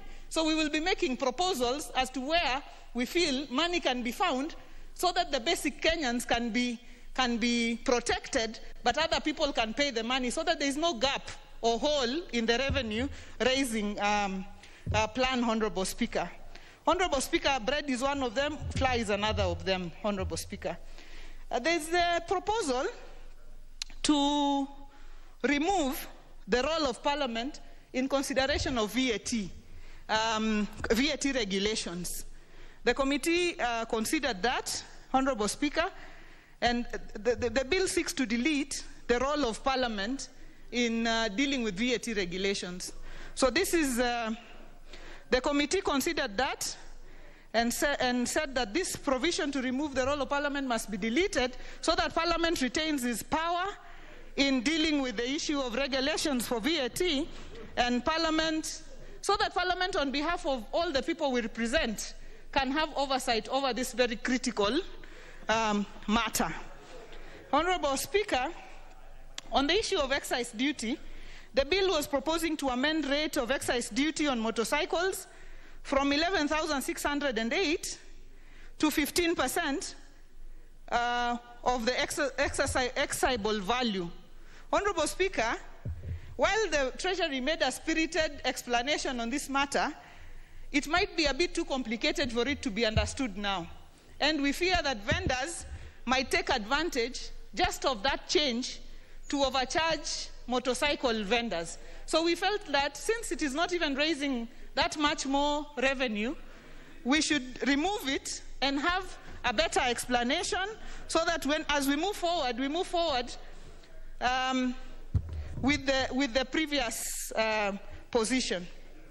Honorable Speaker, the committee is unanimous that we need to support the border industry, which has contributed significantly in youth employment. So that particular proposal on motorcycles, the committee, even though it might not be adverse, but it needs to be explained better so that when it is introduced when it is understood by everybody. Honorable Speaker, the bill seeks to reintroduce confectionery locally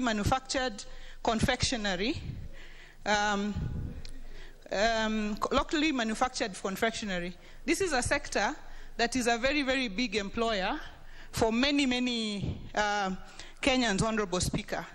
The committee feels that we need to protect the local manufacturers, but maybe increase excise on imported sugar and confectionery items so that we protect the local manufacturers, but we excise higher from 20 shillings per kilo to 35 shillings per kilo for imported confectionery. That way, we can protect our local jobs and our local industries, while at the same time, still raising revenue in this sector. I hope that the House will agree with us on that particular matter. Honorable Speaker, we must deal with the issue of betting, Honorable Speaker, and the proposal was made for 20%. The committee even proposes to lift this further to 30% and distribute it, Honorable Speaker, among all the areas of betting. Betting if you look at the Betting and Lotteries Act, has 4 segments.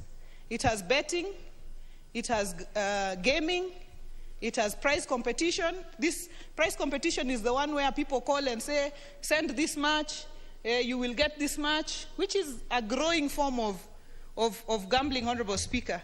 And then there is the lotteries, especially the non-charitable lotteries. So the committee proposes to increase this even to 30%, but distribute it among all the 4 sectors of betting, so that it is carried by everybody, not just by one person. Honorable Speaker, the committee will be making those proposals. Honorable Speaker, as I go towards the end, there is the matter of how long documents should be retained by taxpayers. And the bill was seeking to move it from 5 years to 7 years. But Honorable Speaker, in this era of digitization, really, there would be no need for KRA to require taxpayers to keep documents, to bear the burden of keeping documents for 7 years, Honorable Speaker. So the committee did not agree with that proposal and proposes to just retain it at 5 years. But also another interesting reason that came up, Honorable Speaker, is, you know, regimes change in this country every 5 years.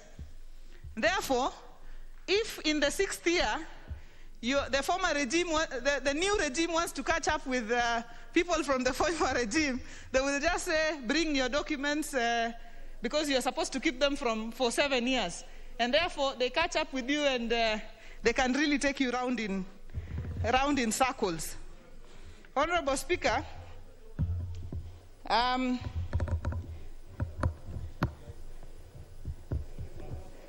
there is an important matter on the tax procedures, where the Tax Procedures Act, where this bill seeks to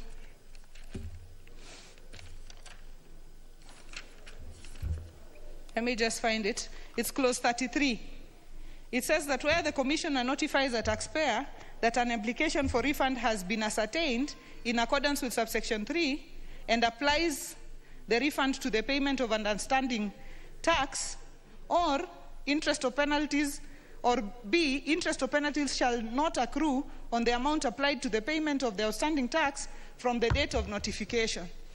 Now the trick is, if KRA notifies you that they owe you, from that day of notification, there is no interest accruing on your part.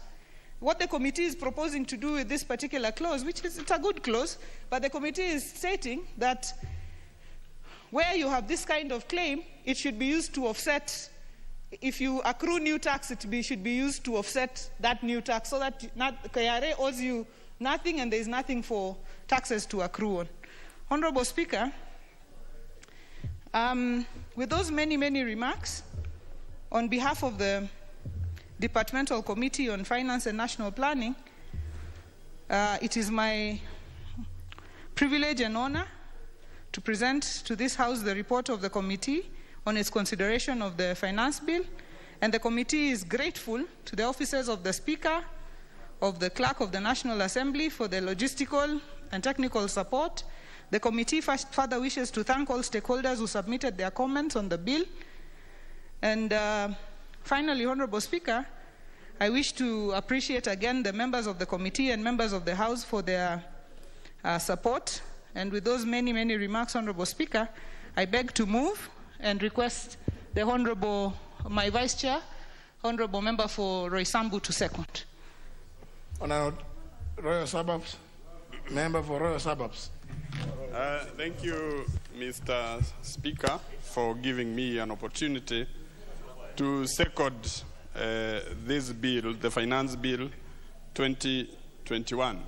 At the onset, Mr. Speaker, allow me to thank and congratulate my chair for very adequately and ably moving the bill.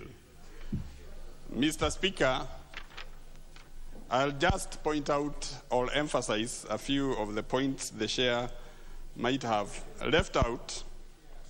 And this includes, Mr. Speaker, that the bill also seeks to increase the rate of withholding tax upon payment of service fees to non-resident subcontractors operating in the extractive industries from 5.625% to 10%. This applies to non-resident subcontractors who do not have a Kenyan permanent establishment. Mr. Speaker, I also want to emphasize that the bill seeks to reintroduce excise. The bill was reintroducing excise duty on locally manufactured confectionery. But Mr. Speaker, in our wisdom, we have decided, Mr. Speaker, that to protect the confectionery industry, which employs hawkers, small kiosks, and many SMEs, we plan to, Mr. Speaker, levy 35% tax on all imported confectionery to support the hawkers, local industries, etc.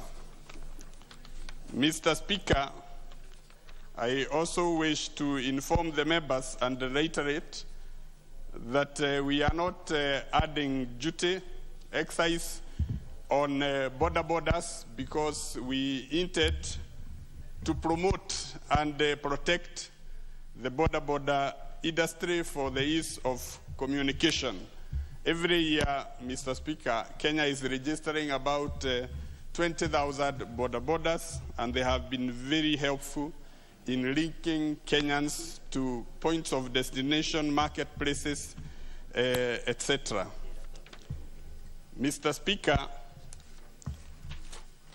we also wish to inform you, Mr. Speaker, and the members that in the proposed amendment, KRA seeks to increase the maximum reward to a person who provides information leading to the identification of unassessed taxes from 100,000 to 500,000, and information leading to recovery up to 2 million of. Mr. Speaker, the proposed amendment seeks to increase the maximum reward to a person who provides information leading to the identification of unassessed taxes from 100,000 to 500,000, and information leading to recovery from Kenya shillings 2 million to 5 million. The informal reward is an important component of enhancing tax compliance as it encourages informers to provide intelligence. Mr. Speaker, we are also supporting RBA, Retired Benefits Authority, Mr. Speaker, with an amendment which seeks to include post-retirement medical cover in the definition of retirement benefit as used in the RBA Act in order to facilitate the authority to formulate regulations for registration and regulation of standalone and umbrella post-retirement medical funds. The proposed amendment seeks to require corporate trustee that provide services to pension schemes to be registered by Retirement Benefit Authority for the purpose of regulating them. Mr. Speaker, we also seek to empower the RBA to be able to help the pension schemes to recover monies held by defaulters. We give them authority even to attach. And this, Mr. Speaker, will particularly be directed to those government organizations like the universities, the former Lap Trust and Lapford, which organizations have been denied a lot of money from contributions of former local government workers. Mr. Speaker, with those few remarks, I wish to second. Thank you.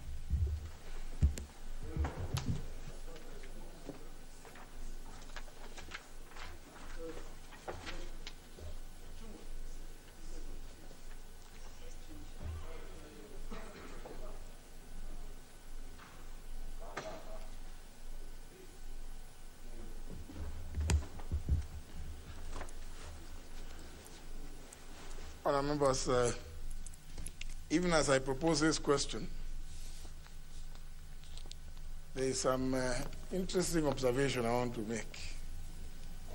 But notwithstanding that the chair of budget of finance committee is a lady, there's only one more lady in the chamber. Is it that matters to do with finance? They don't ring bells in.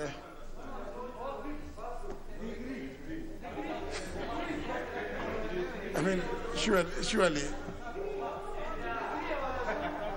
Yet it is commendable that the chair of finance committee has moved quite eloquently this report of this committee. I think even as we talk about top up and the truth and Suluzimbili, I think people should you know, I noticed the Honorable Dantagati is always here. Yeah, and that is commendable. But she's the only one. And I noticed the others as the moment the issue of finance started, everybody was just walking up, picking their bags and walking. I don't know. I think these bags, I think they should be leaving them out there. Just pick bags and walk away. We are dealing with finance, ways of financing the budget. And they will go to say that we want a national government, I don't know what is it? GAF. They want money. From where? Anyhow, but honour members, I think it is disgusting to notice that. Anyhow, honour members, let me propose a question, which is that the Finance Bill, National Assembly Bill number 18 of 2021, be now read a second time. May I see the Honourable John Bundy? Very well. Leader of Minority.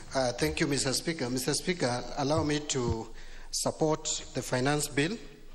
And I also want to join you in thanking and congratulating the Chair of the Finance Committee for that clear and elaborate moving of the motion.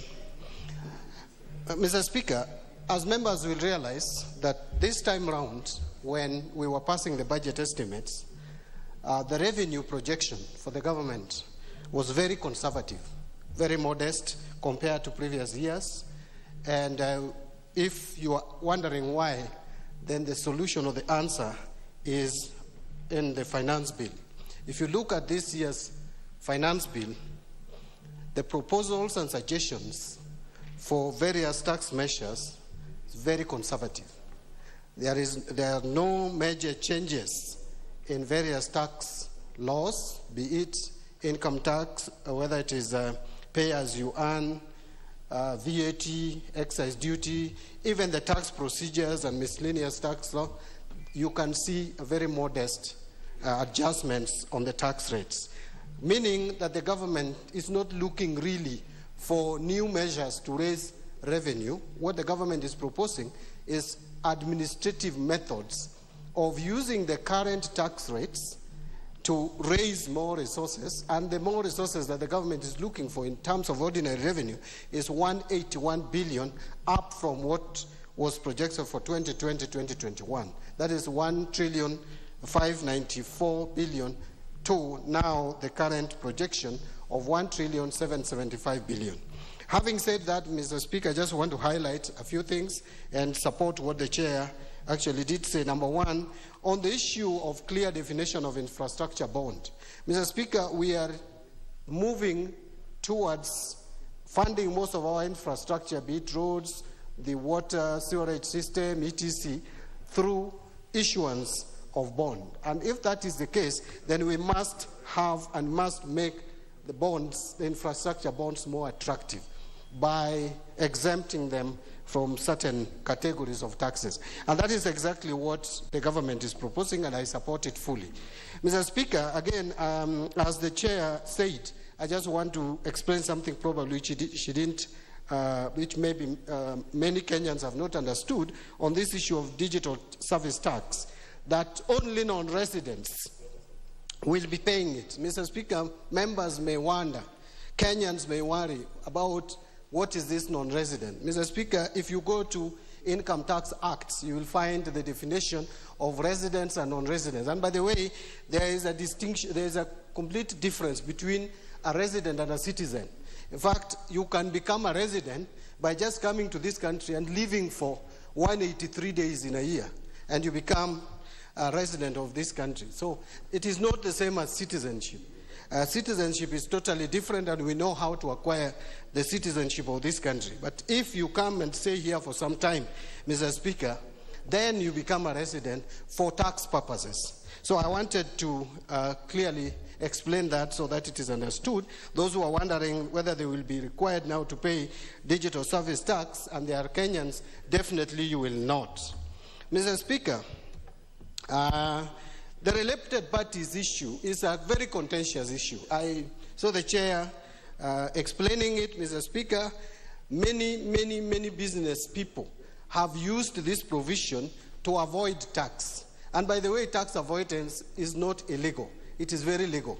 So people look for ways of avoiding tax, but it is not moral because you are denying Kenyans taxes that we need for service delivery. And so, looking at this whole question of related parties, especially in terms of interest paid, which becomes tax deductible, and then now if I have two companies, as the chair explained, Company X and Y, and the Company X, because they are making huge profits as compared to Company Y, they may decide to sell or to purport to sell money to Company Y, which then they would charge high interest, and that high interest is not taxable. It's deducted for tax purposes. So to avoid this, we must cushion, we must put a cap so that it is not left for unscrupulous business people who we provide a conducive environment for them to do business. And after making huge profits, they decide to use the many companies that they own to avoid tax, and there will be legality in law, but immorality in terms of being a responsible citizen. The chair did explain what is investment allowance deductible. I don't want to go there. I also want to agree on the issue of NHIF. All insurance, if you get to pay insurance premium in the country, we know that insurance premium is deductible. But now when it comes to National Hospital Insurance Fund, because it's also an insurance, it is not. So this is discriminatory, and I think the government has made the right move to bring in this also to those payments that are allowable for tax purposes. Mr. Speaker, I want to disagree a bit on the issue of reducing the number of employees employers need to employ for them to qualify for these organizations to qualify for tax relief. I think 10 to me is a reasonable number, because if we lower it again too much, it is not going to motivate these companies or institutions to employ, because the idea here is to employ more Kenyans, to give more Kenyans opportunity to practice or to offer services and for some pay. So if you lower it to 5, and that is enough, I think we need to motivate by putting a little higher number that you require to employ for you to qualify, to meet the threshold. So to me, I thought the committee should reconsider retaining the number at 10. And Mr. Speaker, sorry, I almost called you Madam Speaker, I don't know why. Mr. Speaker, forgive me for that. On the issue of bread, I agree totally, and we must just insist that the bread must be zero rated. I know many members may, or Kenyans out there who have no finance background may wonder what is the difference between zero rating and exemption. If a commodity is zero rated, it means the input tax is also claimable. Like right now, we are talking about bread. If bread is zero rated, it means that the wheat, if wheat was taxed, wheat that went into making bread, if it was taxed, the person selling bread will claim back the amount of tax that was paid on wheat. But if it is exempt, it means he will not charge tax on bread, but any tax that was paid subsequent, preceding the manufacture of bread will not be claimed. That tax will form part of the cost of bread. So exemption compared to zero rating is better than exemption because it makes the cost of bread cheaper. And so let us not look at exemption thinking now bread is exempted. No. It is being removed from zero rating to exemption, which disadvantages the consumer because the final bearer of the cost will be the consumer. So I agree completely that we must retain bread at zero rated, in the zero rated bracket. Mr. Speaker, power of parliament. This one we must just say no. I don't even understand how the CS can ask Parliament to surrender the power we have in setting the VAT rates to the Treasury. It cannot happen. Mr. Speaker, that cannot be the spirit of Article 210 of the Constitution that allowed this House to be legislating on the taxes and fees paid, Mr. Speaker. Mr. Speaker, this is mischievous because for the CS Treasury to ask this, it means he has realized that this Parliament is not a joke, that this Parliament, for you to convince them to vary the VAT rates, is not easy. And by the way, there is no taxation without representation. So you cannot ask Parliament to surrender power to charge VAT or to vary the VAT rates. Bring those rates to Parliament for approval. And the people's represent, like right now, what would have happened with the bread is that the CS could have just decided to apply, to put VAT on bread, and we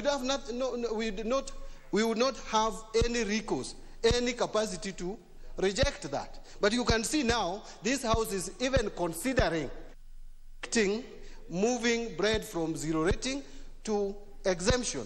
It will hurt Kenyans if we make a mistake of allowing the CS to have absolute powers in setting up the rates for the VAT rates, varying them, changing them, or imposing VAT should be exclusive mandate and responsibility of the people's representatives. That is why the people of Kenya brought us here to sit in this House and legislate on matters that concern them. And there is nothing that could concern Kenyans more than taxing them. Taxing Kenyans is the most important thing that Kenyans would want us to participate in.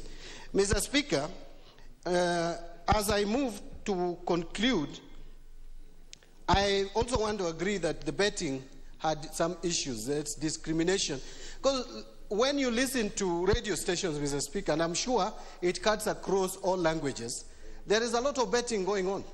You hear them announcing products of you. If you do this, you pay 100 shillings, 200 shillings.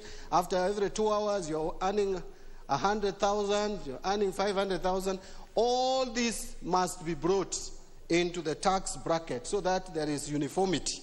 Finally, Mr. Speaker, on issues of accounting document, I still want to persuade the committee to reconsider rejecting the proposal by the ministry to move it to 7 years. I think we need to keep our records for sufficient amount of time. Even if another government comes into place, in fact, the more reason why we should keep documents, so that if you think you are in office and once you leave, you do bad things in office, and once you leave, nobody will follow you. You must know that documents that you started dealing with in year one, the first day in your office, will land in someone's hands immediately you leave office. People must be accountable. We must be held. In fact, if we could even insist in keeping records for 10 years, the better. So that people keep records if there was misappropriation, embezzlement of funds, or whatever you might have done during your tenure, it lands into some other office or officer's hands, to deal with you. Because it is, people misuse public money as if it is their private money. And when they leave, they go home with the loot and they leave the wealth to their children and grandchildren. Then you hear that so-and-so's grandparent was really worked hard. He sold charcoal to be a billionaire. I wonder how many people can sell charcoal. Even if you today you try, Mr. Speaker, to sell charcoal and be a billionaire, you can't. I don't even know why they bore us with these fake stories of how people rose from grass to grace. What my friend Chungwa here would call a hustler. It doesn't make sense. People must make money genuinely. Mr. Speaker, I will go there because I have my chance. You will speak. But what I'm saying, I'm not targeting anyone. What I'm saying in short, please make money in a procedural manner. Be rich through hard work. Don't be rich by stealing. Then you tell us that you are a charcoal seller. Now you are owning what and what. I don't want to mention the building because really I don't want. Mr. Speaker, and this House will agree with me, is that we need accountability. I have seen, Mr. Speaker, and it is really annoying that you find some regions which are very poor. People are doing badly. And the governors from those regions become millionaires within a very short period of time. And people are suffering. There is no water to drink. There is no road. There are no health facilities. People are dying, Mr. Speaker. And yet they are millionaires. They are competing to be who is who in this country and who owns what. Who. Mr. Speaker, who owns Kenya will not help you. You will just die like the rest of us. Thank you, Mr. Speaker. I support.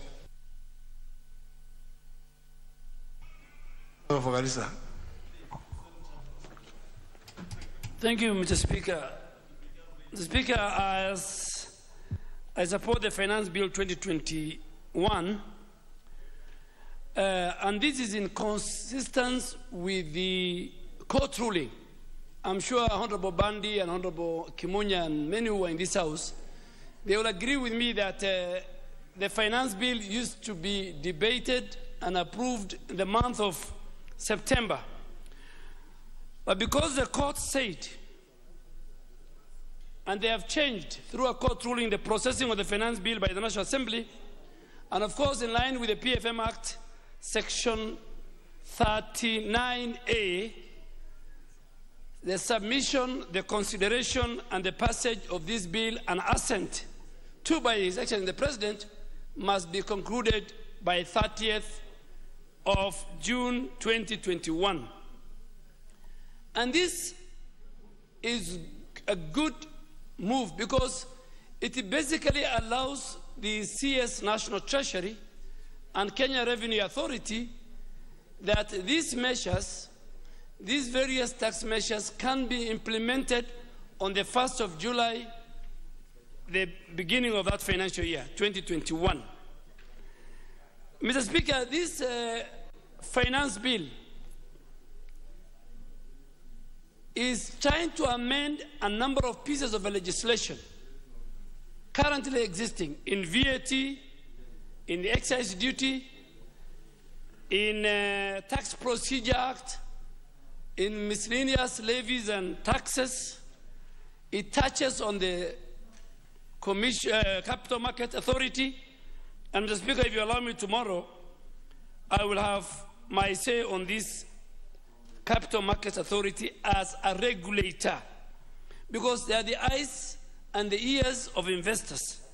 They are supposed to create and maintain and regulate capital markets in line with Section 11(1)(d) of the Capital Markets Act, that any investor who issues securities which are traded under their supervision must be fair. And Mr. Speaker, it's tomorrow that I will ask the House, through you, that the matter of investors, Kenyan investors losing under the watch of the regulator be discussed. Mr. Speaker, let me just look at the summary. Of course, my colleagues, the chair, has spoken about this infrastructure bond, in which in which in the bill, clause 2 is being redefined, the definition of what is an infrastructure bond. And this amendment aims at clarifying that only interest on income from infrastructure bonds for the maturity of a certain period of time, and it says 3 years, will be exempted from income tax. I think this is an important aspect in terms of financing our infrastructure facility, whether it is in health, in water, in roads, in energy. Mr. Speaker, let me look at the expansion of the tax rebate for the apprenticeship of the technical and vocational college graduates. And I don't know why the chair wants to amend it to 5 persons. Because clause 10 of the bill, Mr. Speaker, says that an employer who hires at least technical and vocational education training students for a period of either 6 months to 1 year will get that tax rebate. So I think I will ask the chair of the committee, let us leave at that 10, so that more students are hired. I think in the law that we passed, maybe 2 years ago, it was at least 10 university students. So for university students, it is 10. So let us maintain the 10. And this is a great news, Mr. Speaker, to students graduating from our technical and vocational institutions in which this government has invested. Speaker, there's something in this bill, a move towards private electricity companies. This bill in clause 12, subclause E, proposes to remove the current requirement, because there's a current requirement that electricity has to be supplied to the national grid for generations of the same that will fall under the definition of manufacture. You manufacture electricity and you sell it and you use the national grid as the infrastructure that will be used. And this is, under the bill now, under 12E, it becomes a prerequisite, a condition to qualify for investment deduction on a number of issues that you need for an investor to put in, either on equipment, on machinery, on the buildings that are used in the manufacture of this power. Speaker, in my opinion, this amendment is that any person, now the interpretation, any person investing in electricity generation for private business, and there are people who do it, big companies that consume 2, 3, 4, 5 megawatts, they can manufacture their own electricity for private business use, or there are people who sell to persons of their choice. I can manufacture and sell to Honorable Bandi, who's my neighbor, Honorable KJ. So that is what 12E is more specific about. And they will now qualify, what the bill is saying, they will qualify for investment deduction on cost. This is likely to open, Mr. Speaker, a window for licensing of private electricity companies. And this amendment, Mr. Speaker, we need to support it, because it will also reduce these monopolistic tendencies of Kenya Power and Lighting. Because if there are investors who can supply power to a certain locality, of course now we have off-grid, then I think we must support it so that the Kenya Power Company can either compete competitively. Mr. Speaker, the thing that I cannot imagine, and Honorable Bandi has talked about, is on scrapping of the pre-approval of VAT regulation by the National Assembly. Speaker, this touches on the core of the constitutional principle of separation of powers. The minister cannot sit in the executive and wants to perform powers in the legislature. Speaker, that we should not allow it. And even if the president returns it with a veto power, I want to urge my colleagues, let us raise the 2/3 number to reject that veto. Because every arm of government, the Constitution has donated powers to every arm of the three arms of government. Nobody should become a squatter. Nobody should steal. Nobody should. And the Speaker, this is a very dangerous. That the minister can sit in his boardroom and vary VAT on various items without a National Assembly will be guilty.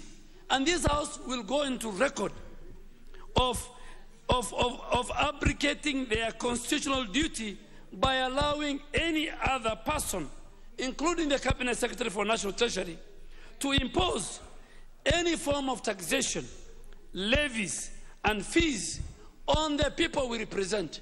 The Speaker, this is an affront on the separation of powers, and we, as members of this House, we must protect what the Constitution has given us. So, Speaker, of course, the imposition of 16% on VAT, on bread, basically, from exempt to zero rating, is that bread will be now charged 16%. Speaker, under these COVID conditions, bread is a basic food. And Mr. Speaker, this proposal is to subject ordinary bread to VAT is likely to affect ordinary citizens. The Speaker, finally, the abolition on amnesty on tax on rentals. This amendment implies that any property owner who wants to claim amnesty on rental will rely on Section 37D, the tax of the Tax Procedure Act. The Speaker. Member for Kisumu East. Thank you, Mr. Speaker, sir. Mr. Speaker, sir, the appropriation bill that we just passed specifies the quantum of purposes and how to withdraw money. It is not straightforward as was being stated. I refer now to the finance bill, which contains the provisions on financing the expenditure of government.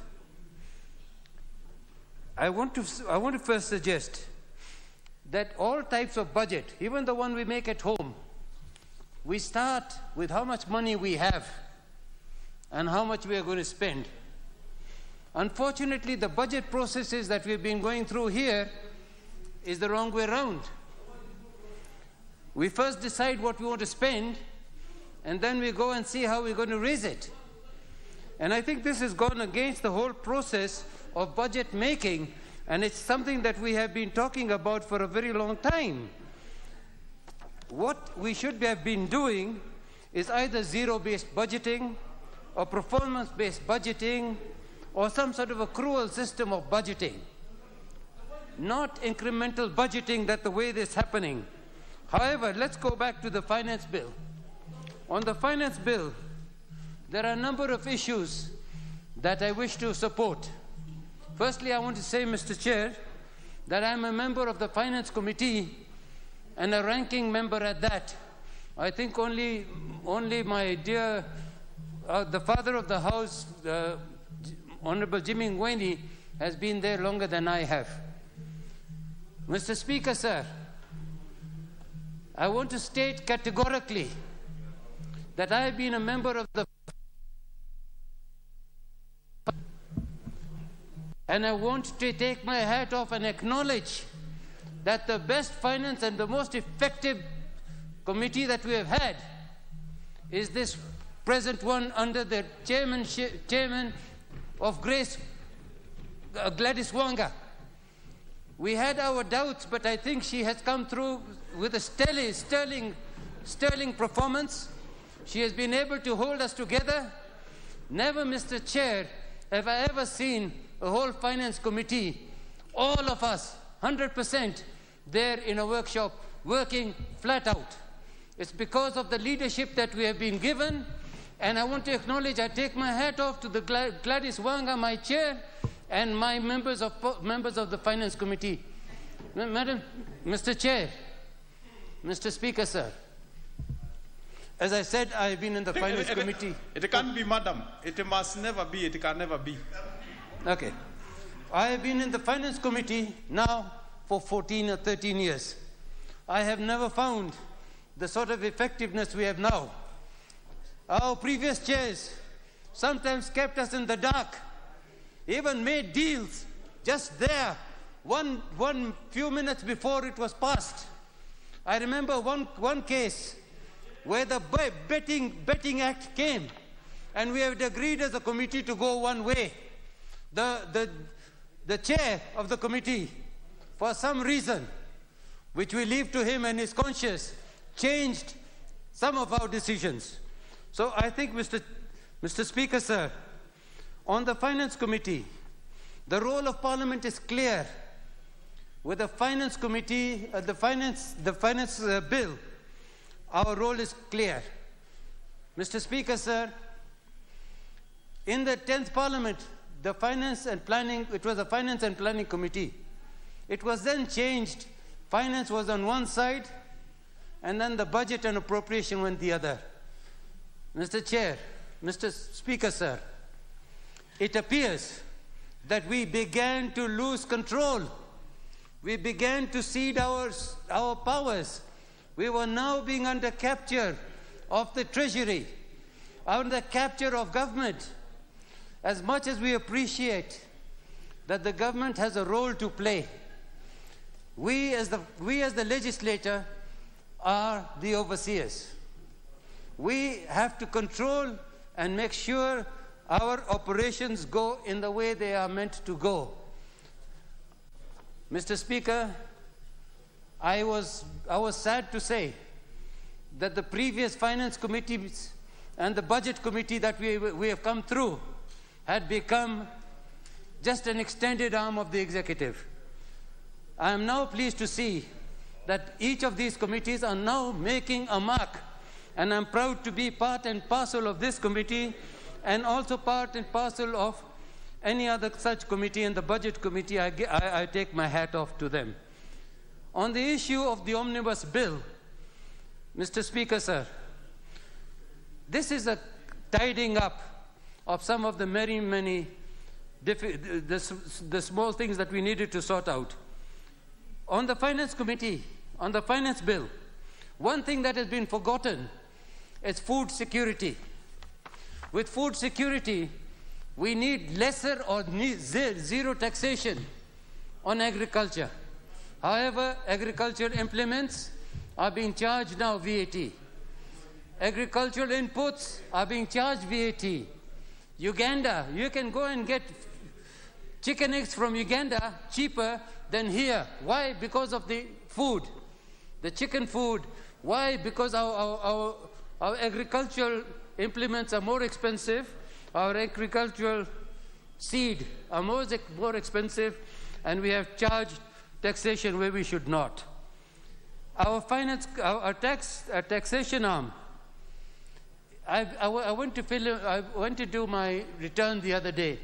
I must say, the Kenya Revenue Authority is doing wonders. They're doing so well. And as much as the problems that we used to have, they're no longer as active, no longer as evident as before. We need to give them support. I've just seen very clearly today in a WhatsApp. We went to Busia, Mr. Speaker. We were shocked to see how our officers in Excise and Kenya Revenue Authority did not even have a toilet, and they had to go to Uganda just to go and use the toilet. And if you saw the assets of Uganda and you saw the assets of Kenya, you would be shocked. Mr. Speaker, sir, we don't even have the X-ray systems that Uganda has. If we had an X-ray system on our borders, we'd be making and collecting much more money.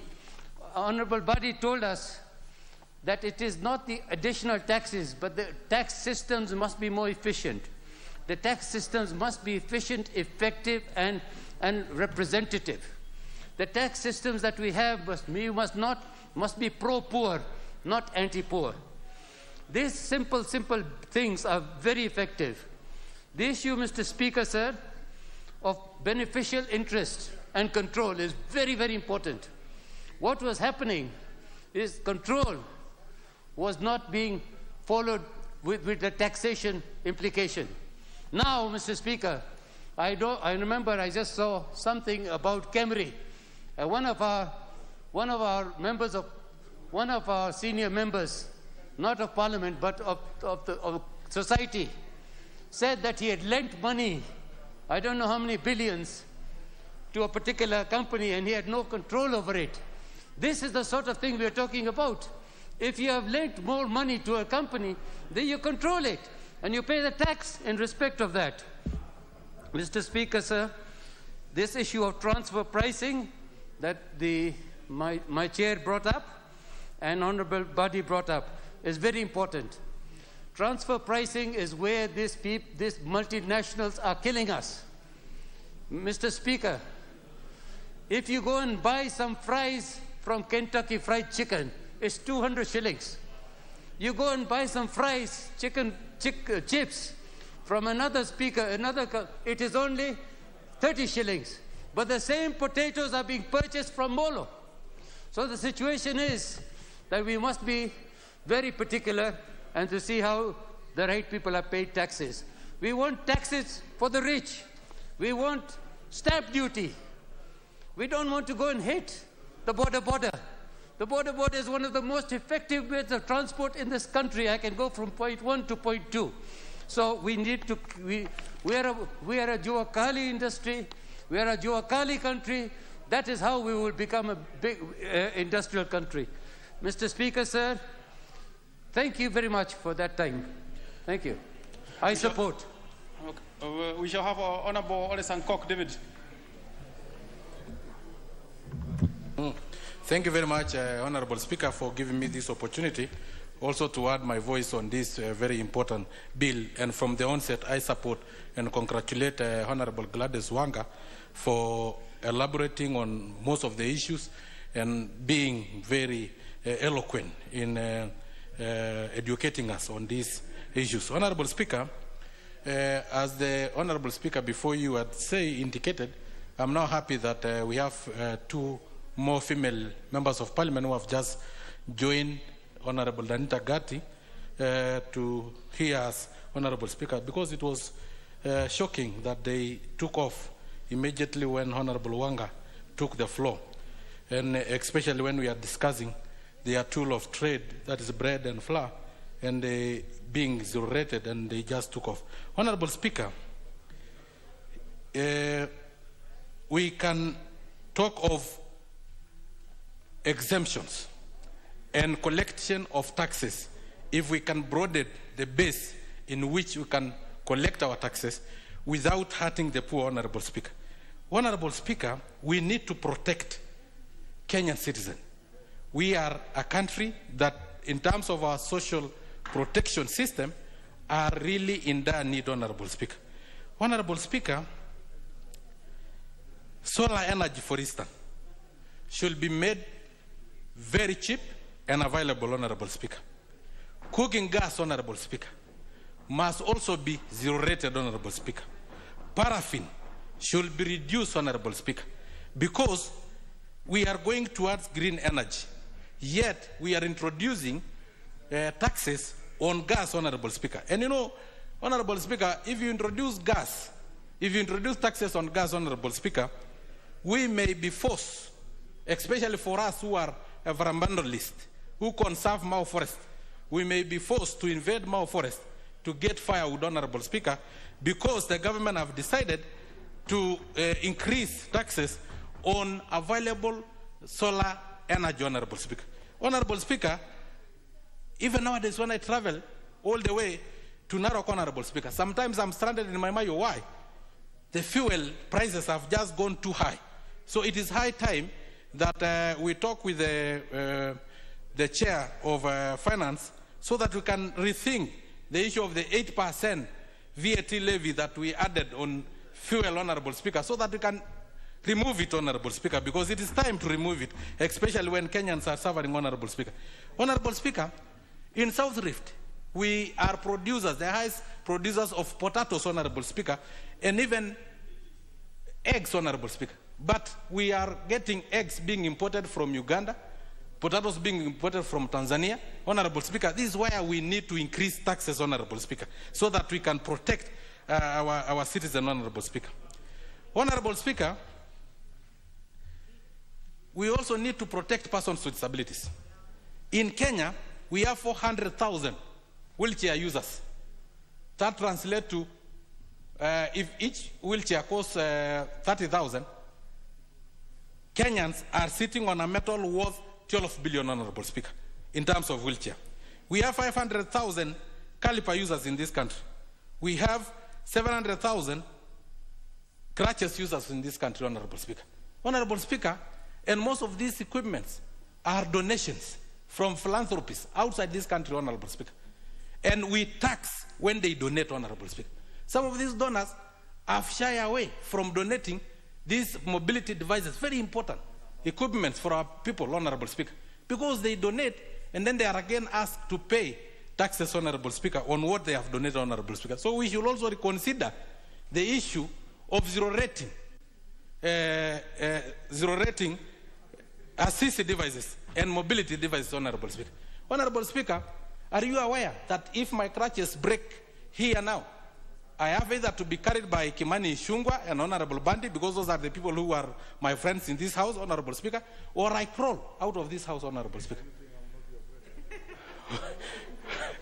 Honorable Speaker. Because I cannot allow Honorable Wanga to carry me, Honorable Speaker, because you know the hands can do the moving, Honorable Speaker. Honorable Speaker, so we need really to resurrect this, Honorable Speaker. Honorable Speaker, we have so many Kenyans with corrective disability, Honorable Speaker. Kenyans with cleft palate. Kenyans with lordosis, kyphosis, Honorable Speaker. Hydrocephalus, Honorable Speaker. Bow-legged, Honorable Speaker. These ones can be corrected, Honorable Speaker. We only have one hospital called Kiwa International in Kijabe, which does corrective surgeries in the whole of East and Central Africa, north and south of Limpopo, Honorable Speaker. That is the hospital that is there, but the government is not even aware that it's there. Every year, it does 2,000 corrective surgery and actually correct some persons with disability when they are taken early, Honorable Speaker. Their disability is totally corrected, Honorable Speaker. Honorable Speaker, so what we are saying is that we should also see that these surgical items for corrective surgeries for Kiwa International, Honorable Speaker, if it is possible, they are also exempted from taxes, Honorable Speaker, so that we save this country, because if we exempt, we will increase the number of those whose corrective surgery will be performed. And Honorable Speaker, Honorable Kose is arguing with you, Honorable Speaker. Honorable Speaker, I'm a beneficiary. Honorable Sankok, what is it, Honorable Dr. Pukose? You know you have mentioned, you have gotten into the medical out. No, he knows. And Honorable Pukose, what is it? Thank you, Honorable Speaker. With all due respect, Honorable Sankok is making a good contribution, but he's misleading the House. And you know, when you're making statements in the floor of the House, Kenyans are watching. It is not just Kichabe that does corrective surgeries. Even our national hospital, Kenyatta National Hospital, Moi Teaching and Referral, Kikuyu Orthopedics, and many other facilities, they do all corrective surgeries. So I think that, Honorable Sangok, for record purposes, with all due respect, I think we need to respect our institutions that are doing similar work within the region. Honorable Songkok, thank you very much, Honorable. You clearly can't engage Honorable Pukose on that one. No, of course, Honorable Pukose is one of the surgeons that have really performed so many corrective surgery and have assisted so many persons with disability, and himself does it sometimes free of charge, Honorable Speaker. Honorable Speaker, I think the only thing I forgot is that Kijabe, the Kiwa International in Kijabe, do corrective surgery free of charge. They don't charge anything at all. Even bed service, even food that you eat while you are going through that. I think that is what I just forgot. They do it free of charge, Honorable Speaker, from donors. There are donations from outside this country and from philanthropists from this country. and the AIC Church, Honorable Speaker, from donation for those who believe in carrying money in sacks to take to churches, that money that is carried in sacks to churches, Honorable Speaker, some of it go for corrective surgery in Kijabe, Kiwa International, Honorable Speaker. So I think with due respect, Honorable Dr. Kose, I think I made a mistake there. I didn't indicate that it is the only one that does it free of charge without charging anything. In fact, they follow the person that the surgery have been corrected to even the village and even offer physiotherapy services free of charge, Honorable Speaker. Honorable Speaker, and let us think of 2,600 persons with disability who could have been a burden to the government. Their disability have been corrected completely, and they are no longer a burden to the government. They are not exempted from taxes. They don't import vehicle duty-free. They don't access GACP, Honorable Speaker. It will reduce the burden, Honorable Speaker. And Honorable Speaker, why I talk passionately about Kijabe Mission Hospital, I am a beneficiary of Kiwa International in Kijabe, Honorable Speaker. After becoming disabled through a doctor's injection when I was 12 years old, Honorable Speaker, we did not know where to go. So I crawled for almost 2 years. Then I ended up having more deformities, Honorable Speaker. It is only because of AIC Church and some missionaries that directed me to Kijabe Mission Hospital, Honorable Speaker. By that time, Kiwa International was just a department. Honorable Speaker, I'm now proud because I can walk upright, even if it is with a swag, but at least I can walk upright, Honorable Speaker. Otherwise, I used to crawl, Honorable Speaker. So, Honorable Speaker, the last bit, Honorable Speaker, we cannot give our power to Treasury, Honorable Speaker. We will punish the CS for Treasury for overtaxing Kenyans. Is it the president whose bread is being paid by the state? But for you, as a member of parliament, Kenyans will punish you if you increase their taxes. So the issue of taxes should remain in this House, Honorable Speaker. VAT should be controlled in this House. I do support, Honorable Speaker. Honorable Manzo Kitonga, member for Makueni. Thank you, Mr. Speaker, for giving me an opportunity to contribute on this very important piece of legislation. Mr. Speaker, I rise to support it and want to make an observation that one of the things we expected, and I really want to congratulate the chair. She has elaborated issues very clearly, that the whole world now has been affected by COVID, and everyone is looking at the post-COVID era and how to restart the economies. That I thought should have featured mainly. And one of the other things which is big time in the world, Mr. Speaker, is the issue of environment is really kicking in, Mr. Speaker. That's why now we are having cars which are electric, and they are being used in very many parts of the world already. That technology has not gotten to us yet. And one of the major challenges is environment and its pollution. And in fact, there is a world campaign to make sure that there is clean air in many parts of the country. Mr. Speaker, with a very little porous cover, I would have expected there be no exercise or duty, or there be tax exemption, and more important, zero rate. The taxes on cookie gas, Mr. Speaker. The main reason is if many more Kenyans can afford cookie gas, then it means less trees will be cut, so that people will use clean energy. They will use gas more. And you see, gas is also related to petroleum products, and it is a matter of this House, Mr. Speaker, and that's why it cannot be controlled from elsewhere. That the petroleum products in Uganda are actually more expensive than the Kenyan petroleum product. That's why at times, Mr. Speaker, almost in the middle of the month, many Kenyans have either worked from home or they have there are fewer cars on the road because they're trying to save on the expenses of petrol. So, and those products affect many more other things.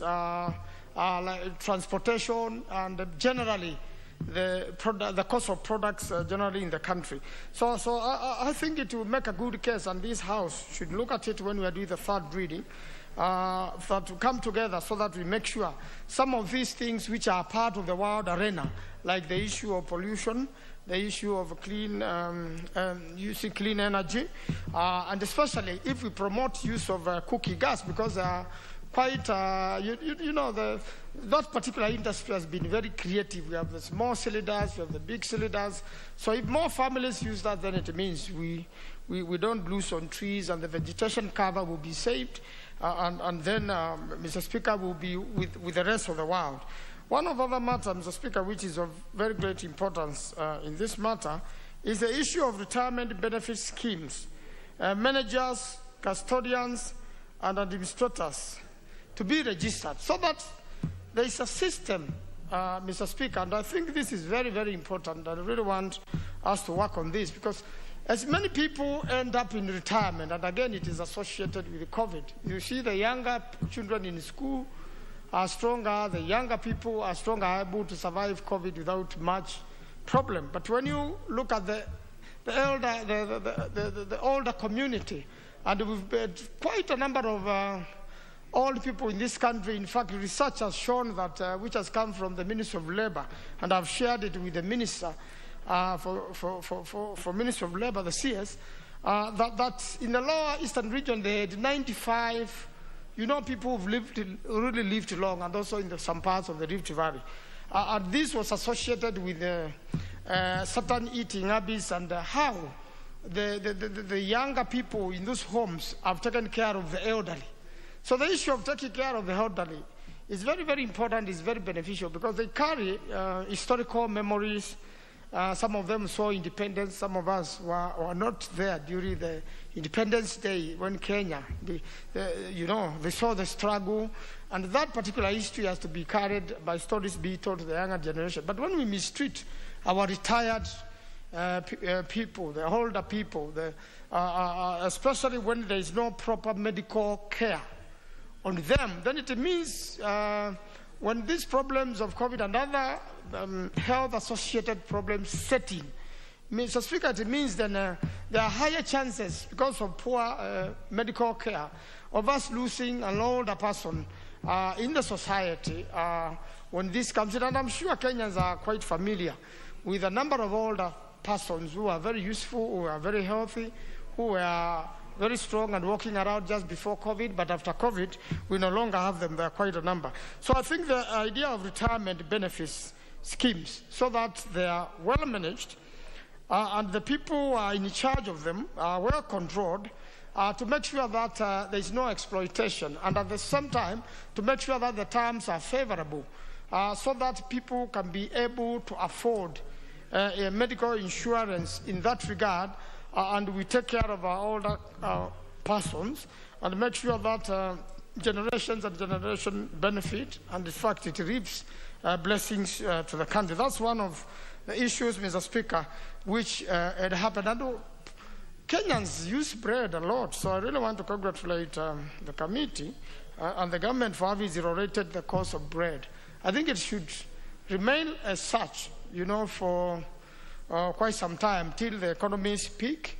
The wheat at times is grown locally or even imported to make sure that enough of that. But this is used almost every morning and every other time of the day. And it's a big industry, Mr. Speaker, which also employs a lot of people at this particular moment when industries are closing and a lot of people have lost jobs. I still think while dealing with this, we should encourage the SMEs, the local industry. And one of the challenges of the local industry, and I'm sure, because I'm in the Committee of Trade, Industry and Cooperatives, one of the things the Minister of Trade is trying to address is the industrialists who are residents in the country or may not be citizens of this country. But some of them have come to settle here. They have huge investments here. They pay taxes. But when it comes to processing of their documentation in the country, because you see, if you are a resident here and you are not born a Kenyan, and you are doing business here and your papers expire, or when you want to renew your papers, it takes a long time with a lot of activities going on the migration. And the migration has really done a wonderful job despite the challenges of COVID and the flow of Kenyans making inquiries. Is to make sure that those particular investors in the country have their paperwork processed and the necessary due diligence done in good time, so that the industry can be lifted and can be there to employ more young people. The SMEs promotion, even the border rights, and border people have been very useful in the country and making movement faster, movement of people and the goods.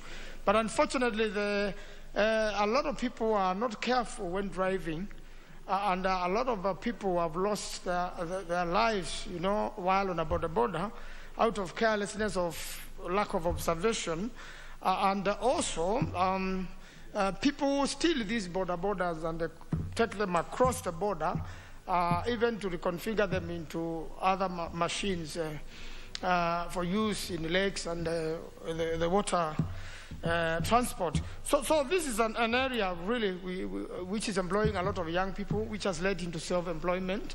It is part of the SMEs, the small and medium enterprises. We need to look at that so that there is more support in the small and medium enterprises, so that people may be. And I really want to repeat that this is important. That's how we are going to restart post the COVID era, so that we can stabilize our economy faster and can be able to normalize production and movement of goods. Mr. Speaker, I really support this bill and look forward into making more and better amendments during the third reading, so that we could serve Kenyans better, and really insist on separation of powers, and that what is our duty we must do, because we are accountable to the people. I thank you, Mr. Speaker. Honorable Sotsi Godfrey. Certainly not in the House. Yes, Honorable Pukose is here, but it's not your time. It is Honorable Ashira Kabinga's time. Thank you, Honorable Speaker, for giving me a chance to also contribute to this very important bill. Honorable Speaker, last week and today we are debating what is Lire Wajikos, and anybody probably who is not around may not have the authority to talk about Wanjiko out there in as far as money in the pocket is concerned, because this is where we are really putting in our minds together, Honorable Speaker. Honorable Speaker, this finance bill is brought to this House in a very unique situation that the country is undergoing, and we really want to thank the Committee of Finance for being very tight and ensuring that this bill is as conservative as possible, to ensure that we do not increase the road already on Wanjiko. Honorable Speaker, it is true that traditionally all our finance bills have focused on taxes as a way of meeting the supply for the budget that we have just done. And I think, Honorable Speaker, is a high time that we start now thinking other ways of raising funds so that we can meet our supply without necessarily increasing the burden on Wanjiko in as far as our budgets are concerned. Honorable Speaker, the appropriation bill that we have just passed, 30% of it is coming from appropriations in AIDS. And that's an area that I would urge the Finance Committee to encourage other committees to emphasize on. Nearly all the sectors that we fund, Honorable Speaker, they have a potential to raise funds by themselves. The only problem here, Honorable Speaker, is the misuse of the funds that are generated from most of these departments. If we can put more emphasis and be more careful in whatever we do, we can raise much more from the sectors that we currently fund through our budgets, Honorable Speaker. And in this regard, Honorable Speaker, I, in the Committee on Labor, we are looking seriously into turning NYS into a commercial venture that can generate funds not only for itself, but also to support the budget in this country. And we are looking into the possibility, Honorable Speaker, of using the equipment and the strength that NYS is having currently to not only generate jobs for itself, but also work very closely with some of the international companies that we bring in. And we see no reason why we cannot compel all the companies that come here to extend some 20% or 30% of their jobs.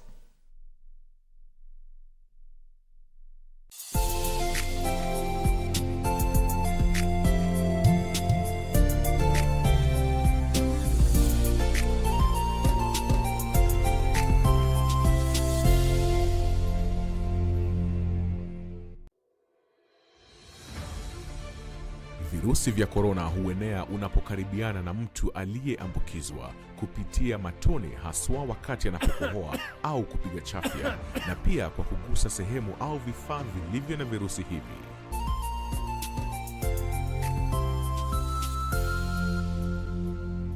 Jitenge kisha piga nambari 719 ili upate usaidizi. Mtu yeyote anaishi na maradhi sugu kama vile virusi vya HIV, kifua kikuu, saratani na mengineo anashauriwa kutumia dawa zake jinsi alivyoshauriwa na daktari bila kukosa. Komesha korona. Ujumbe huu umeletwa kwako na serikali ya Kenya. Malaria ni ugonjwa hatari sana unaoua watu wengi hapa Kenya. Japo kuko na korona, hatari ya malaria bado iko. Mtoto huyu alikuwa na joto jingi, kutetemeka, kuumwa na viungo na uchovu. Alikimbizwa hospitali ya umma ambako sheria za COVID-19 huzingatiwa na ni salama kwa shughuli ya upimaji. Vipimo vilionyesha kuwa ana malaria, na papo hapo daktari akampa dawa za malaria na kumshauri azimalize, na ili kujikinga wawe wakilala ndani ya neti iliyotibiwa. Malaria husambazwa na mbu. Walio hatarini ni watoto wa chini ya miaka 5 na akina mama wajawazito. Kupimwa na kutibiwa ni bure katika hospitali zote za umma. Usisahau adui malaria. Zero malaria huanza na mimi. Chukua jukumu leo. Komesha malaria. Ujumbe huu umeletwa kwenu na Wizara ya Afya.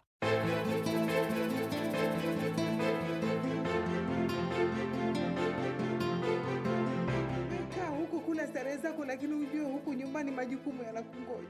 Mimi naja Lea, naja. Heri Kuda anajistiri kwake kuliko kuku anayechangataka kwa watu mwisho akageuzwa mboga. Ikiwa wewe hukushughulika hata na hawa watoto wa dadako, leo mimi nitakuhusisha vipi na masala yako? Maya, mdogo hawezi kukaa hapa. Hawezi ama utaki akae hapa. Na ukifukuzwa kule nyumbani usije kunibishia hodi huko kwangu. Ubishiwe.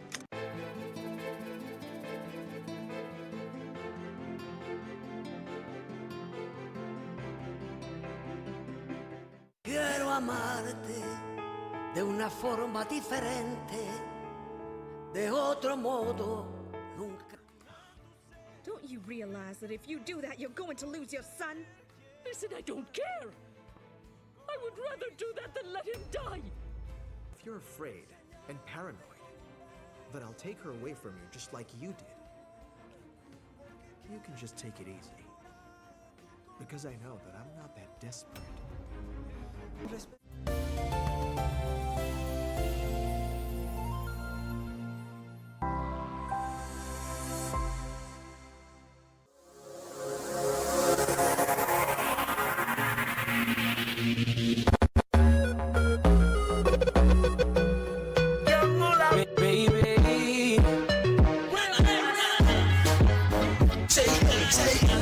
Say, my trust to you, can you